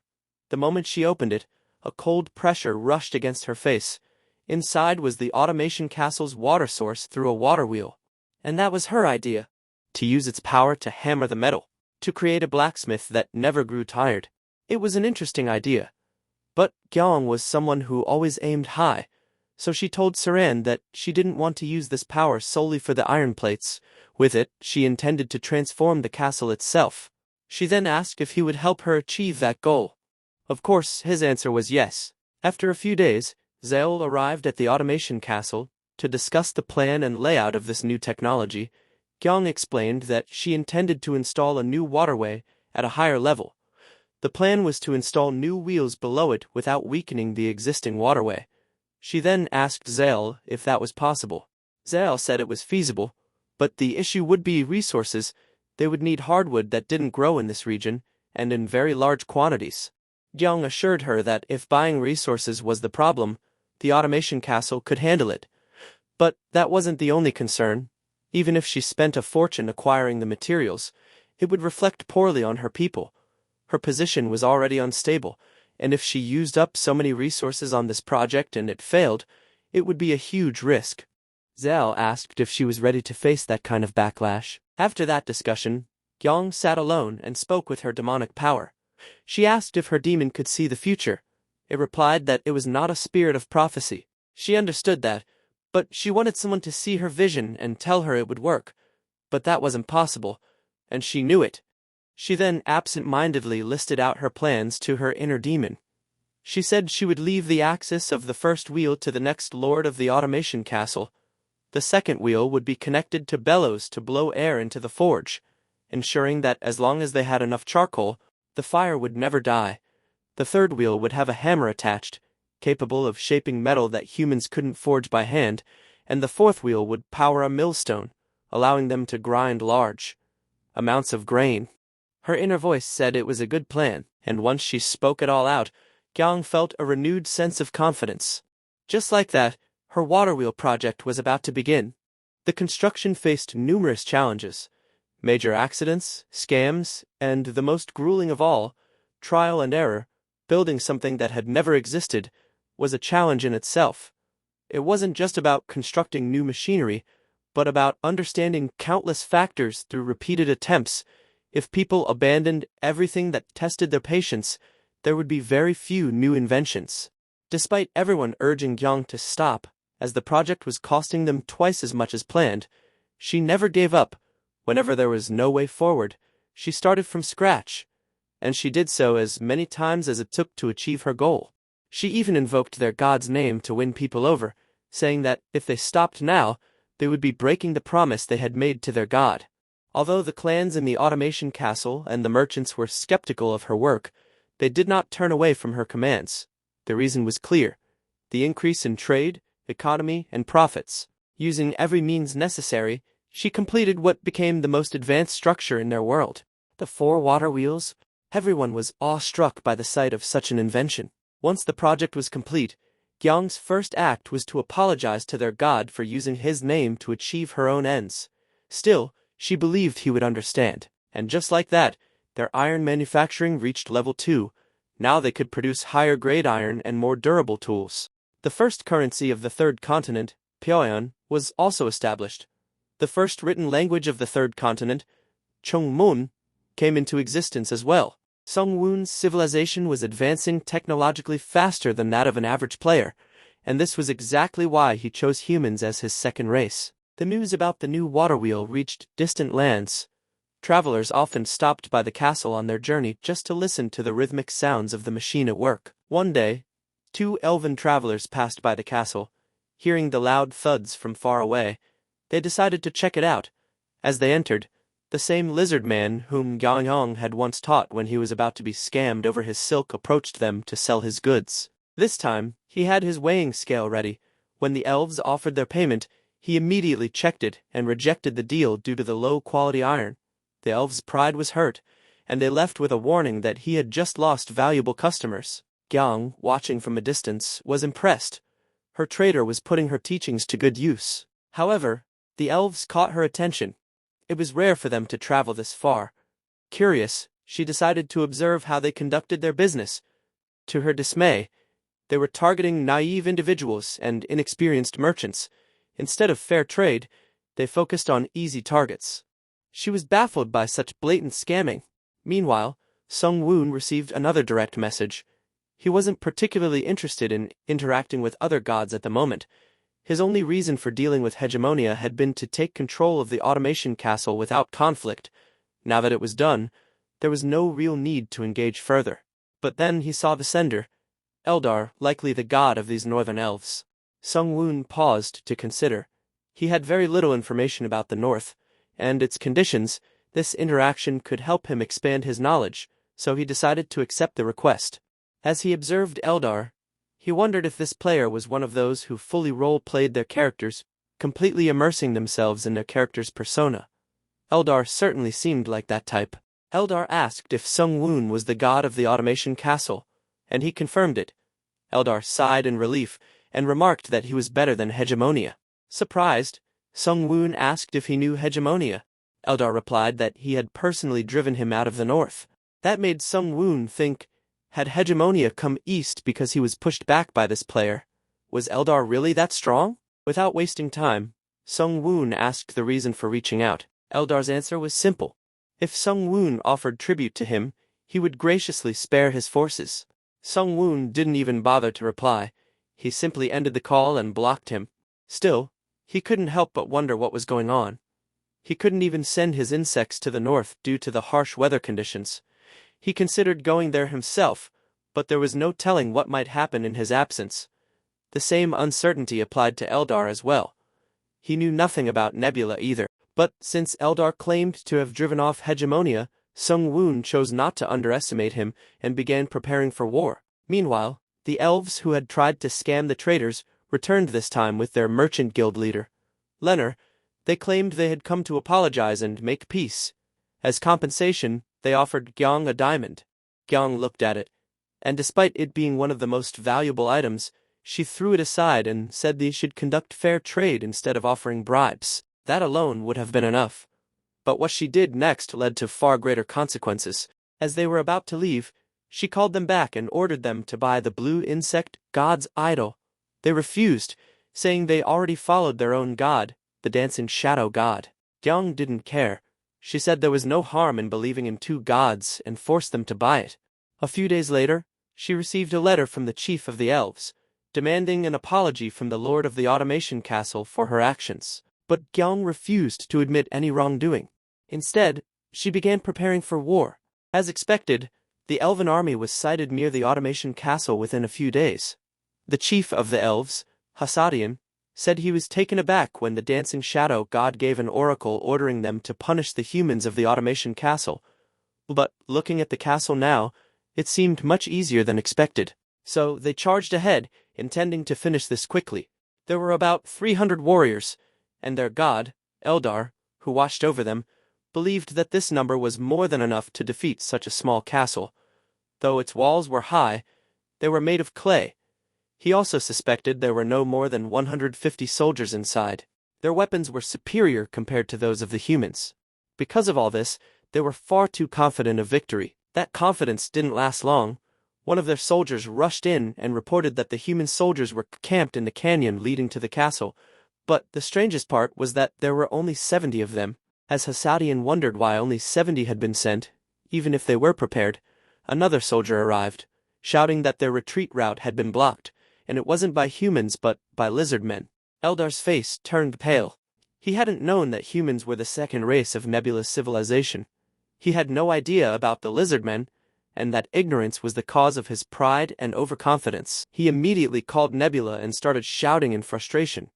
Nebula sighed and said he should have checked the local player list before sending a direct message. Eldar quickly did so but found only Nebula listed. That's when he realized the truth. Nebula was the god of both humans and lizard men. Panic spread among the elves. They didn't know where to focus. Not only were they being pressured from the front and rear, but human archers had also taken positions on the hills, raining arrows down on them. Their chief tried his best to maintain formation and keep morale intact, but as the elves struggled to defend against the arrows, the lizardmen charged forward led by their chief, Lakrak. With a flick of his fingers, Lakrak unleashed thunder upon a group of elves. His cavalry followed, ruthless and relentless. The elves began to flee, and their chief could no longer stop them. Their morale had completely collapsed. Seeing this, the attackers knew it was time to end it. At that moment, PCZ, the electricity spirit, surged above them, signaling another charge. Lizardmen advanced once more. This time, with the intent to wipe them out completely. Eldar was quite embarrassed after this. Nebula playfully suggested that he use his divine control, but Eldar knew he wasn't strong enough to win, even with that. When asked what Nebula wanted, he said he needed information, technology, and resources. Eldar started screaming, saying he was being robbed blind, but Nebula pointed out that he wouldn't survive unless he sided with him. Eldar thought about it for a long time. When he finally spoke again, he sounded like a completely different person. He gladly offered himself to Nebula. Praising his mercy, he apologized and begged to be allowed to side with him, offering whatever Nebula required. So, apparently, there was an alliance in the north among 3 players: Solongos, Chunzik Lim, and Eldar. But since it was unofficial, they didn't receive any benefits from the game. Solongos ruled over a rare species called Kentars. Nebula understood the advantages of having an entire race of cavalry, but it also came with its own hardships. It was extremely difficult to increase their population, and they required a lot of resources. Chunzik Lim ruled over ogres. Although ogres were below average in intelligence, Chunzik might have improved them through his minor dominion blessings.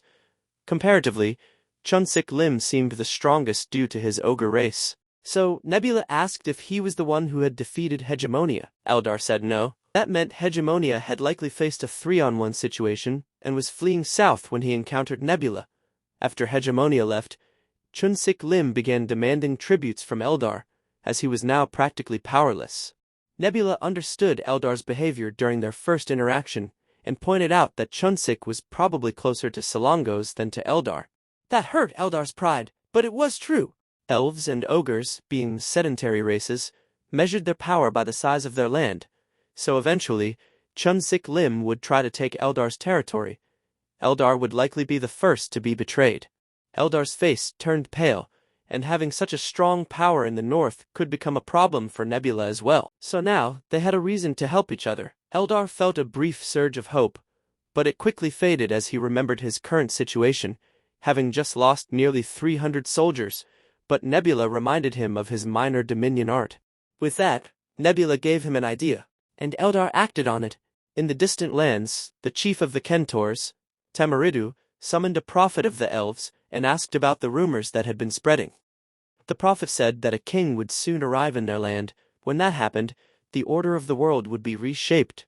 Those who currently ruled would lose their power, and those who roamed freely would lose their way. Tamaridu asked who this king would be. The prophet replied that he would be someone before whom all would bow. "Do you mean a god?" Tamaridu asked. The prophet shook his head. No, it was not a god, but this king would be second only to one. Tamaridu, filled with pride, assumed the prophecy referred to him. But the prophet continued. The king would be a giant who sat upon a throne. Tamaridu's expression darkened. He demanded to know if the prophet was referring to Kajin, the ogre priest. The prophet confirmed it. Enraged, Tamaridu killed the prophet on the spot, declaring that he was wrong. He would never allow a trashy ogre clan to rule over him. This was the plan Nebula had given to Eldar, and he carried it out. Now that they had ignited the spark, all that remained was to fan the flames and make the prophecy come true. Tamaridu had been having nightmares ever since he spoke with the prophet. It felt like they would only go away if he became the king. But he wasn't sure if that was the right thing to do, as it wasn't a command from his own god. Just then, a guard informed him that he had a visitor. It was strange, 3 visitors in a single day. The first had been an elf, similar to the prophet he had killed, who told him to disregard the earlier prophecy, according to him. The visions now showed Tamaridu becoming the king, not Kajin. The second was a human from the automation castle, who claimed he had come after hearing about the king in the north and wished to pay tribute. And now, the third visitor was a lizardman. Not just any lizardman, Owen. By this point, Tamaridu was irritated. He asked if Owen had also come to tell him to become king like the others. Owen simply said no. He didn't claim to know the future. Instead, he said he would personally stop Tamaridu from becoming king. Tamaridu asked why was he not qualified. Owen didn't answer that either. He said that their chief, Blackrak, would definitely acknowledge him as king, but for Tamaridu's own sake, it would be better if he didn't become one. That only made Tamaridu angrier. Owen calmly continued. It wasn't about power or qualifications. It was about what his god wanted. Tamaridu already knew that his god didn't want him to become king, but he didn't understand why. Owen explained that there was a hierarchy among gods, just like among species. He suggested that Tamaridu's god was likely lower than Kajin's. Enraged, Tamaridu hurled his axe at Owen. Owen dodged it effortlessly and mocked him, asking why a mere human would get so worked up over the hierarchy of gods. He added that if Tamaridu was going to show anger, it should be directed at the god suppressing him. Tamaridu began to waver. Sensing this, Owen pushed further. He said that even the black-scale tribe sometimes disobeyed their commander if it was necessary. Sometimes, one had to act against orders for the greater sake of their god. That was enough. Tamaridu decided he would become king, not because his god commanded it, but for his god. Eldar was shocked to see his minor dominion used in such a way, but he still wondered if it would be enough. They could create conflict between the tribes, but not between the gods. Nebula disagreed. Chunsik Lim would undoubtedly try to conquer Selangos, as nomads couldn't stand against settled powers. And Nebula was certain that Selangos knew this as well, meaning he wouldn't go out of his way to stop Tamaridu. Even before the battle between Tamaridu and Kajin began, Selangos and Chunsik Lim had already started their power struggle. Both believed their race would emerge victorious. The battle between the Kentors and the ogres began. The Kentors were first attacked by goblins on the front line. Once they dealt with them, the ogres arrived, and from that moment, it was over for the Kentors. Some fled at the mere sight of the massive ogres. Those who tried to fight were hindered by the corpses of goblins in their path, unable to move freely, which led to their deaths. Meanwhile, Tamaridu charged forward with determination, aiming straight for Kajin. Kajin, furious at Tamaridu for betraying their alliance, met him head-on. Their clash was intense. Their weapons struck with a loud clang. Tamaridu launched a jab, but Kajin dodged it and grabbed his neck. With his immense strength, the giant snapped the Kentor's neck, ending the fight in moments. With the conflict between the Kentors and ogres resolved, the next question was, who would face the ogres now? Eldar pointed out that the north was too cold for lizardmen to survive, so he asked Nebula about his plan to fight the ogres. Nebula simply said that the lizardmen would not be fighting the ogres. Instead, he asked Eldar to continue what he had been saying earlier and questioned his rank. Eldar replied that he was rank 3,400th. That ruled out Nebula's theory about only top players being selected, making him wonder what the actual criteria were. He set that thought aside for now and asked if Eldar was still cooperating with him. Eldar tried to feign ignorance, but Nebula simply thanked him for his cooperation and continued with his plans, ignoring Eldar's response altogether. On the other hand, Chunsik Lim recognized Nebula's player ID and knew he was the top player. Despite that, he was confident in his own small dominion and the ogre race.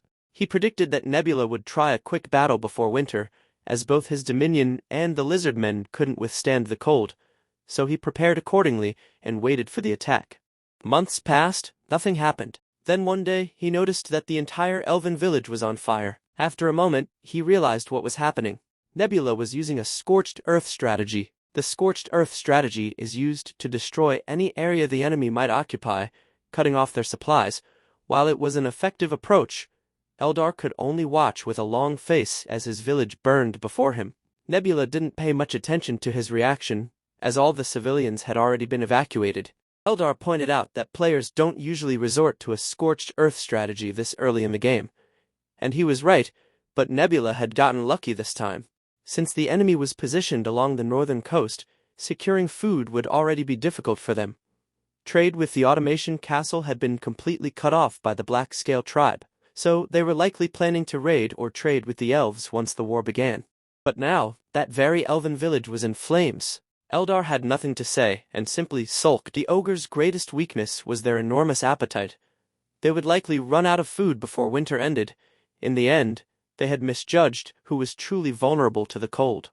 Nebula casually remarked that he had been lucky to find Eldar. That made Eldar blush for a moment, but only for a moment. Nebula then added that strategies like this usually require one to burn their own land. But thanks to Eldar, he didn't have to bear that burden himself.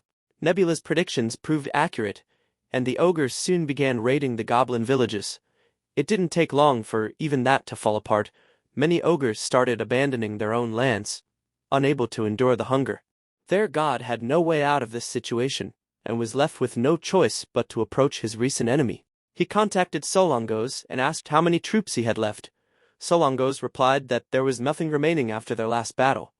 It had been a year since then, so Chunsik Lim expected some level of recovery, but there was none. Solongos' faith points were in ruins, just like his own. After a long silence, Solongos said he had actually been planning to contact him as well. He had received a message from Eldar if he joined his remaining forces with Nebula, his life would be spared. Chunsik Lim anxiously asked what he had decided. Solongos said he rejected the offer after careful thought. Watching Eldar's current state serving under Nebula just to survive made his skin crawl. He refused to live such a pathetic life, and more importantly, he hadn't forgotten the time he had spent fighting alongside Chunsik Lim, so he chose to stand with him. In these desperate times, those words felt like a lifeline. They formed an alliance once again. Solongos said that even with his remaining forces, he could still fight one last battle. Though Nebula was stronger, they believed that by using descent together, they could defeat him. Since Eldar didn't have enough faith to descend, the two of them could gang up on Nebula and still stand a chance. Soon after, they united their remaining forces and marched out of the north. After days of hunger and marching under the blazing sun, they finally encountered the lizardmen. Seizing the moment, Solongos and Chunsik Lim descended into their respective tribal chiefs. They were confident until Nebula descended. None of their strength mattered in the face of the lizardmen's speed, and with a single motion, lightning thunder struck down the two overconfident gods, killing them instantly. They should have at least considered why Nebula would willingly engage two gods at once, unless he already knew he would win. With not even a trace of faith left, both gods were sealed into objects. If those objects were destroyed, they would die in the real world as well. There was a way to unseal them, but Sung Woon didn't care enough to deal with it right now. He simply tossed them aside. It had been an easy battle.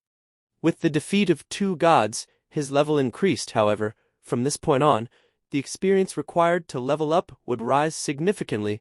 For all practical purposes, Nebula had reached something close to a max level, and more importantly, he had gained two small domains, birds and swamp.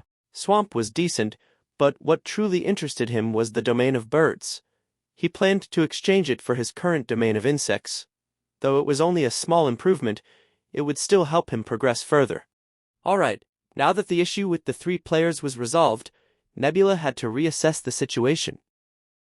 To the west, there were 5 players divided into 3 factions, constantly fighting among themselves. He decided not to interfere unless they entered his territory.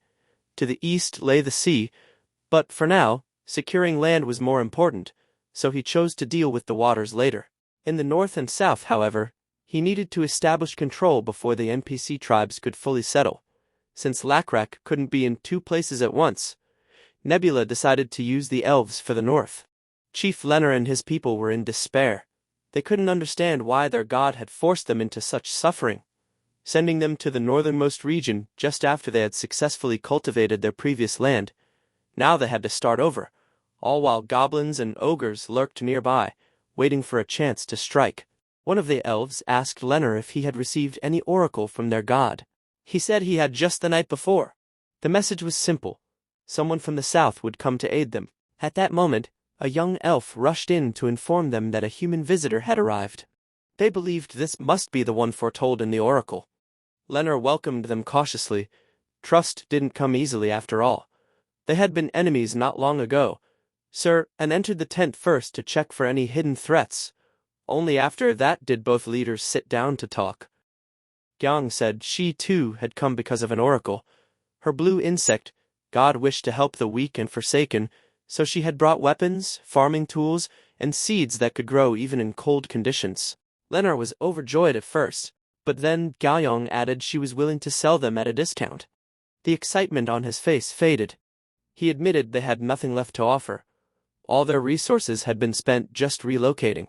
Gyang calmly put the seeds back into her pouch and said that, while she respected her god's will, she couldn't act without profit. Leonard, though desperate, refused to be disrespected. He pointed out that she must want something from them, otherwise she wouldn't be here. Gyang dismissed the idea, asking what she could possibly gain from those who had nothing. That's when Leonard pulled out a piece of paper and began to draw. He showed her that their land contained iron deposits, that their trees were strong and straight, and that the soil was fertile enough to produce rich crops. He offered future resources in exchange for immediate support. Gyong smiled. Are you proposing a trade future resources for present goods? Leonard nodded. She liked the idea. Since words alone weren't enough, Gyong brought out a contract. They both pressed their handprints onto it, sealing the agreement. Gyong had nothing to lose, but for Leonard, this was a gamble. He was effectively staking the wealth of future generations on a promise. Yet, he knew that without taking this risk, there might not be any future at all. They both swore to honor the contract in the name of their gods. And just like that, the first credit transaction on the northern coast of the third continent was born. Nebula observed this carefully. Once, the inhabitants of this world believed their own tribe was the entire world, and all others were merely threats. But now, things were changing. Sedentary societies were taking root. Nomads were moving along established routes. Written contracts were beginning to circulate. Soon, trade would no longer be limited to physical goods, intangible assets, promises, credit. Future value would become the norm. This was no longer just survival. This was the beginning of a true economy. Now, the real question remained. How would Nebula rule over a world that was no longer small but expanding? For the next few years, Lakrak continued occupying villages, and eventually reached the southernmost end of the land, just as the blue insect god had intended. Now, the entire peninsula belonged to their god and their tribe. Until recently, Lakrak had only led his own tribe. Now, he had to rule over multiple species across an entire land, and he didn't know how. Nebula considered 2 approaches.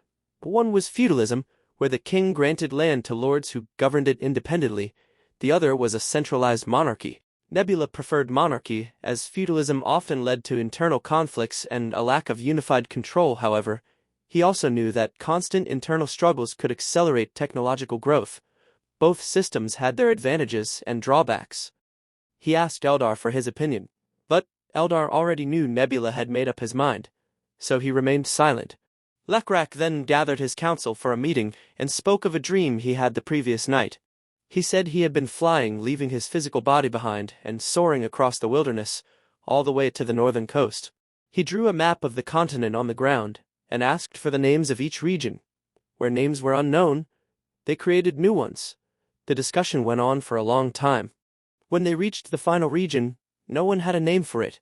No one had ever lived there. But Lacrack said he knew the place. He described a land surrounded by mountains where clearing vines and small trees would make it easy to build roads. Deep within lay a river that flowed through a vast, flat plain before reaching the sea. Zell asked if this was the land their god had shown him in his dream. Lacrack nodded. So they named it Orizon, a land where the god resides. Lacrack declared that he would become the king of Orizon. Though many supported him, there would always be opposition. So the news of Orizon becoming the capital and Lacrack ascending as king had to spread far and wide. Roads would be built connecting all regions to Orizon. As they established a monarchy, officials would be appointed from the capital. Lacrack named them warrior chiefs. Above all, a uniform set of laws would govern every land. Everything seemed in place. But Nebula had some concerns. The automation castle and the elven settlements were effectively operating like feudal lords. However, instead of forcing change, he chose to let it be, for smoother governance. And just like that, his nation entered the early stages of monarchy. Eldar observed this and remarked that Nebula had, in the end, chosen a mix of both systems. Nebula agreed. He had to balance the strengths and weaknesses of each and choose what best suited the situation. But then, Eldar asked why was his tribe now part of Nebula's kingdom? Nebula looked at him as if the answer was obvious. Because that too was his land. Tatar, one of the chief warriors stationed in the land of Maganin, was having yet another uneventful day with his junior, known as a merciless warrior. He now found himself bored, reduced to overseeing land instead of fighting battles. His junior tried to reassure him, saying he had been sent here as an honored warrior chief, trusted by Lacrack. But Tatar couldn't help but wonder what was there to protect this land from. Everything around them already belonged to Lacrack's domain. Just as he joked that unless something crawled out of the water, there would be nothing to do, he noticed a few shadows approaching the shore where they were fishing. They both hid behind a boulder to observe. It was a group of crayfish. Tatar wondered if they were some kind of monsters. He stood up and decided to approach them, asking his junior to stay back. Walking forward, he spoke in his deep, commanding voice, asking if they were intruders and to state their purpose. The crayfish were clearly intimidated. They introduced themselves as Teal Astacidians, saying they had come from across the sea but had lost their way due to strong waves. They asked where they were. Tatar replied that this land was called Ukrin, ruled by Lacrack. His junior waited for the signal to attack, knowing Tatar's reputation, but no such command came. Instead, Tatar ordered that temporary shelter be arranged for them, and even offered leftover food. The crayfish were overwhelmed with gratitude and left happily. Confused, the junior asked why he hadn't captured them for information. Tatar replied with a story. He said he had lost his eye while fighting 10 trolls to save a group of random half-breeds. When Lacrack later questioned him, Tatar had simply said that it felt like the right thing to do at that moment. He remembered how the blue insect god had once saved Lacrack and wanted to do the same for others in need. Lacrack had approved of his actions and told him to continue acting that way. If anyone ever questioned him, he could use that moment as proof. About a month later, the crayfish returned. They were excited to see Tatar again. He asked if they had gotten lost once more. But this time, they had come with purpose. They wanted to trade. They were at war in their own lands and needed silk and iron resources. Tatar had mentioned during their last encounter, in exchange, they brought a crate full of pearls. Tatar didn't know the value of pearls. He wasn't a merchant like those in the automation castle, but he also knew that hesitation could cost him influence. So he accepted them, but with a condition. Instead of focusing on the pearls, he asked them to teach boat building. The crayfish hesitated, saying it was difficult and time-consuming, but Tatar's tone shifted again, firm and unyielding. If they refused, there would be no deal. Intimidated, they agreed. They promised to bring a boat next time to demonstrate. The deal was set. They would trade in the future. Nebula, observing all of this, analyzed the situation. The Astacidians were at a Bronze Age level of civilization, which meant there was likely no player controlling them. While the pearls could fetch a high price within the continent, the value of boat-building technology was far greater. Lacrack would understand this as well. It was only a matter of time before they replicated the boats. And once that happened, Ukraine would take to the rivers. Trade would expand through waterways.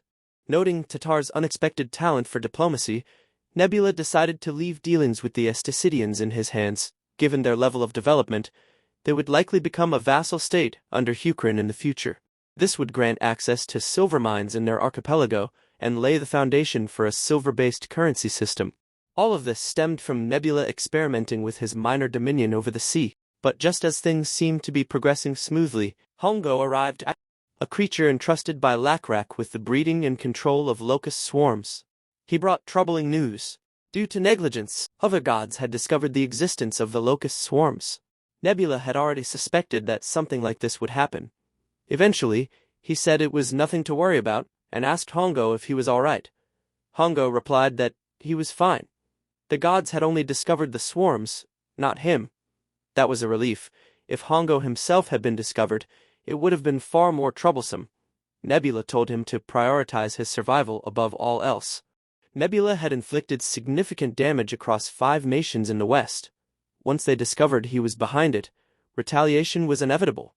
Among them, the 2 neighboring nations were the most likely to strike first, while the other 3 would likely wait and observe. It was shaping up to be a 5-on-1 situation, a troublesome position even for him. The 2 immediate threats were Danyame, the nation of the satyrs, and Jaqua, the nation of the Renars. Both had already begun preparing their armies. Inside a castle in Des Merit, the capital of Danyame, Hati, the king of the Renars, and Pabu, the king of the satyrs, held a meeting. Hati spoke about how the 3 nations behind them could not be trusted. The discussion soon shifted to the lizardmen, whom they believed were responsible for the locust swarms, as indicated by their god. They were frustrated that the lizardmen lived in abundance while their own people suffered from starvation. Ever since the conquest of the Automation Castle, the lizardmen had been using its technology to produce high-quality pions and gain greater advantages in trade. Since their nations bordered Ukraine, they decided to strike first before the other 3 nations could move through their lands to attack. They placed their faith in the prophecy of the 5 gods that the satyrs and Renars would burn Orizon, the capital of Ukraine. With that, they began planning their attack routes. The plan was simple: attack the Automation Castle first, and reclaim it from Lakrak's control. That was the only path leading into Ukraine. The satyrs would assault the castle directly, while the Renars would advance through the northern wilderness. Within a month, preparations were complete, and the march began. Krampus, the god of the satyrs, and Runda, the god of the Renars, discussed their strategy, since the Renars would be traveling through the northern wilderness. Krampus asked how they planned to manage supplies. Runda replied that they would manage until they entered the wilderness, and after that, they would sustain themselves by raiding villages along the way. They both attempted to contact Nebula, hoping to negotiate and demand compensation for their losses, but Nebula had already blocked all 5 gods, leaving no room for discussion. Still, with 1,100 Rennar soldiers and 800 satyr soldiers, they felt confident. Just then, Runda paused mid-sentence, visibly shocked. She had received a direct message from Eldar. Since their route might pass through Eldar's territory, they suspected this could be an attempt to negotiate, or perhaps a trap. Given the unofficial alliance between Nebula and Eldar, betrayal was always a possibility. They decided to hear him out. Eldar claimed he was seeking their help. He said he had been oppressed by Nebula, though this was entirely fabricated, and wanted to seize this opportunity to take revenge. He put on a convincing act, portraying himself as a pitiful victim. Runda demanded proof before trusting him. The evidence he presented was questionable at best. Images taken from unrelated situations. But somehow, he managed to make his story believable. Slowly, they began to sympathize with him. Seeing this, Eldar pressed further. He said he was willing to reveal all of Nebula's war strategies. Well, his acting was top-notch. Mainly because there was some truth to it. Nebula had indeed destroyed Eldar's forces, burned his village, and caused significant damage. So, in the end, it worked. As instructed, Eldar also informed them that Nebula would be launching a preemptive attack on Des Merit, the capital of Danyame. Eldar then asked Nebula if this would be enough to turn the tide in their favor. Nebula's original plan had been to strike the Rennars first, but now that they had been warned about the preemptive attack, wouldn't they retreat to their capital? If that happened, Wouldn't the satyrs launch a full assault on the automation castle and capture it? And if the lizardmen pursued the Renors, wouldn't they end up caught between two armies? These were the doubts Eldar raised. Nebula simply said he was wrong. The actual plan was to strike the Renors a few days earlier and secure victory before any of that could happen. Then, with a quiet laugh, Nebula added that Eldar himself was helping him achieve this. Before Eldar could fully understand what that meant, Nebula chuckled again and ended the conversation. On the other side, a Renor soldier rushed to their king with alarming news. Many of their troops were suffering from food poisoning. King Hati was furious and was about to execute the officer in charge of supplies, but Yubei intervened. She pointed out that the poisoning came from the food they had consumed that very morning supplied by the elves. Suspicion immediately fell on them. If the elves had tampered with their food, then the information they provided could also be false. Hati, however, insisted that their god had given him the same oracle as the elves, so he could not doubt it. Yubei cautiously argued that even their god could be mistaken. Hati warned her for speaking such words, but she stood firm. The elves were once allies of the lizardmen, and this tainted supply was clear evidence of betrayal. Just then, another soldier arrived in haste. The scouts had spotted a lizardman force only a few hours away, numbering over 1,500. I quickly assessed the situation, with only around 900 soldiers fit to fight. Due to the poisoning, they stood no chance in a direct battle. He immediately ordered a retreat. A day's march from their current position lay a mountainous and forested region, perfect for guerrilla warfare. If they could reach it, they might still have a chance. He also dispatched messengers to inform the satyrs. If they could buy enough time for the satyrs to capture the automation castle, the enemy would be forced to withdraw. The Renors began their retreat at full speed, but another surprise awaited them. From above a cliff, Shraddis launched an attack. At first, the king ordered his troops to abandon their carts and scatter to survive, but then he reconsidered. If they didn't defeat this threat now, it would only chase them down later. He suspected Shraddis to be the tutelary being of the lizardmen, and believed their own god would soon send aid. Neji leapt forward, aiming directly for Shraddis, but their god, Runda, immediately realized the danger. Shraddis was far stronger than expected. Neji alone wouldn't be able to defeat him. At the same time, retreat wasn't an option. If they fled, Shraddis would quickly eliminate Neji and pursue the rest. With no other choice, Runda decided to descend using Yubei as her vessel. By combining her divinity with Meiji's, they might stand a chance. Neji tried to stop her, insisting he could handle it alone, but Runda refused. Losing him now was not an option. Facing Shraddis, she asked if he wasn't afraid. The lizardmen forces were still hours away, meaning their god had no vessels nearby to descend into. Shraddis replied calmly. He did not care about such things. He only existed to fulfill his duty. Runda attacked and broke one of his legs, confidently stating that it would now take no more than 10 minutes to defeat him. But then, a thunderclap echoed nearby. Lakrak had arrived. Runda was caught off guard. Their calculations had been wrong from the very beginning. While it might take hours for the lizardmen army to arrive, Nebula himself could descend into Lakrak and reach the battlefield in an instant. And that was something they had failed to consider. Lakrak leapt into the sky above them, and hurled his spear, infused with lightning. It struck Yubei's shoulder. Seeing this, Neji was enraged that Lakrak had injured his god. He charged forward, but mid-attack, Shraddis grabbed him by the back of his neck and flung him away like a baseball. Nebula called upon PCZT's power and ordered him to eliminate the creature. First, a bolt of lightning struck immediately, severely weakening it but not killing it. A second strike followed, and the creature was completely fried. Runda didn't even have a moment to check on it before she became the next target. She knew she couldn't win this fight, so she attempted to undo her descent, but the system had a delay. It would take 10 more seconds to deactivate. Until then, she had to survive. Within seconds, she spotted a berry created using her small dominion over fruits. Relieved, she decided to recover her strength, but in the very next moment, a swarm of locusts surrounded her. They didn't attack, they simply blocked her vision. She tried desperately to evade incoming attacks, but in the final moment, Lakrak seized Yubei's neck and snapped it. Runda's divinity points dropped from 9 to 5.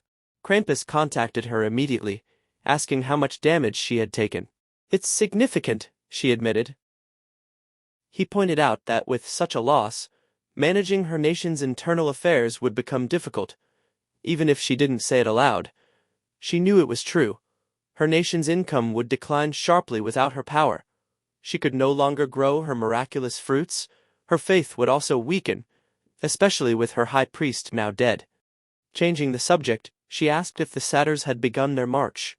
Krampus replied that they had already accelerated their advance after learning that Eldar had deceived them. Their forces would reach the automation castle in 2.5 days, and capturing it shouldn't be difficult. The real issue was here. Runda was supposed to hold the main lizardmen forces in place for those same 2.5 days. Since Nebula would now shift his focus to defending the castle, she believed she might still have a chance to stall them using guerrilla tactics with her remaining cavalry. She didn't reveal the full truth, not about Nebula's overwhelming power, nor about the near-total destruction of her forces. The next day, Krampus contacted her again. The lizardmen were advancing. "Why aren't you holding them back?" he demanded. The truth was simple. She didn't have enough cavalry left. But the deeper issue lay in Eldar's misinformation. The battle had begun earlier than expected and outside Hukrin's territory, leaving them without any strategic advantage or hiding ground. Krampus grew frustrated and decided to set up a camp around the capital, since they lacked a proper fortress. Runda considered this, but she already knew it wouldn't work, even if Krampus was a capable strategist. She had her own plan, forming an alliance with Wisdom, one of the other 3 gods. But she hesitated. She wasn't quick enough in her decisions, and now her earlier lies were catching up to her. She told Krampus that the enemy had lost 400 soldiers. She also lied that she still had 500 troops remaining. Krampus calculated based on that information and grew confident they could still win. Runda chose not to correct him. She was already planning to betray him later. But before anything else could unfold, another surprise came. This time, it wasn't on the battlefield. It was between the gods. Nebula sent Krampus a direct message.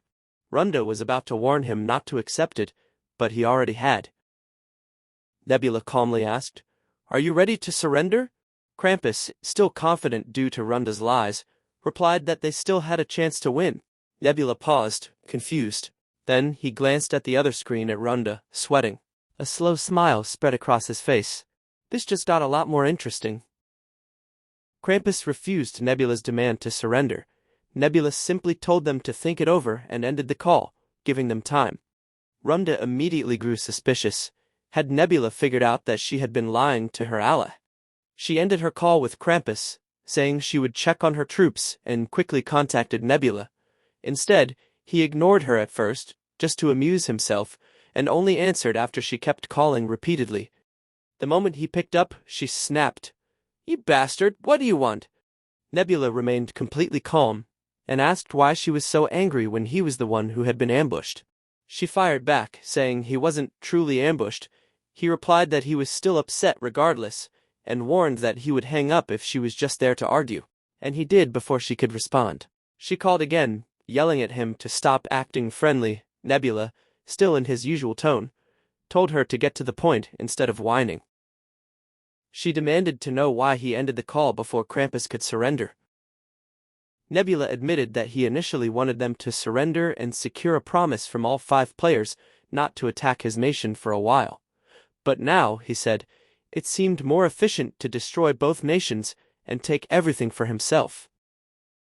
Runda argued that even if he did that, he wouldn't have enough population to manage such vast borders.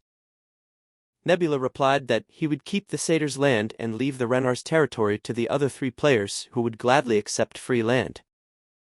She pushed further, asking what would happen if she and Krampus rebelled, or if another player attacked during the chaos. Nebula's tone turned colder. He pointed out that he never said he would let either Krampus or Runda live after this. For a moment, she was shaken. She asked if he was threatening her. He calmly said no, he was simply stating one possible outcome. Trying to regain control, she asked what he actually wanted.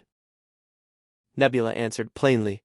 Information. He wanted intelligence on the Renars, the Satyrs, and the Trolls. Runda scoffed, saying she wasn't allied with Wisdom and couldn't provide information about the Trolls. Nebula corrected her. She wasn't supposed to have that information yet. He was telling her to form an alliance with wisdom and gather it.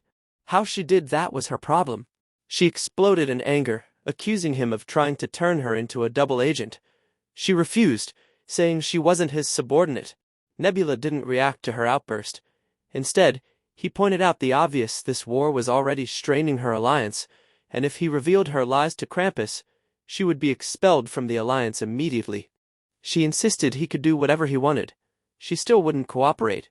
After the call ended, Runda sat in silence.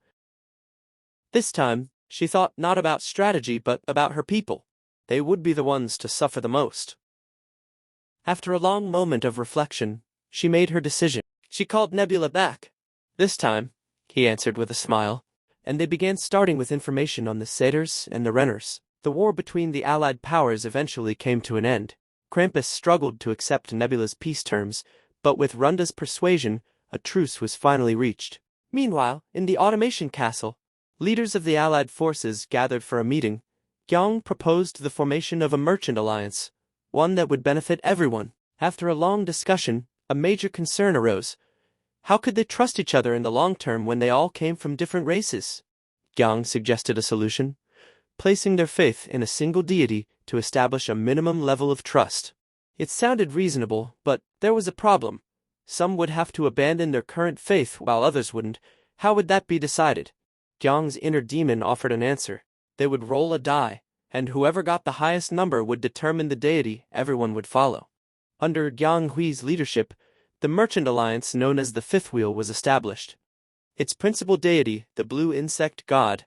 It was, in essence, a secret merchant alliance designed to maximize profits while avoiding taxes. Sung Woon was impressed. Forming such an alliance, this early in the game, was remarkable. But what stood out even more was Gyong's boldness manipulating the dice using her demonic probability magic. With the war now over, each faction turned inward, focusing on their own internal affairs. For a while, there would be no major shifts in borders.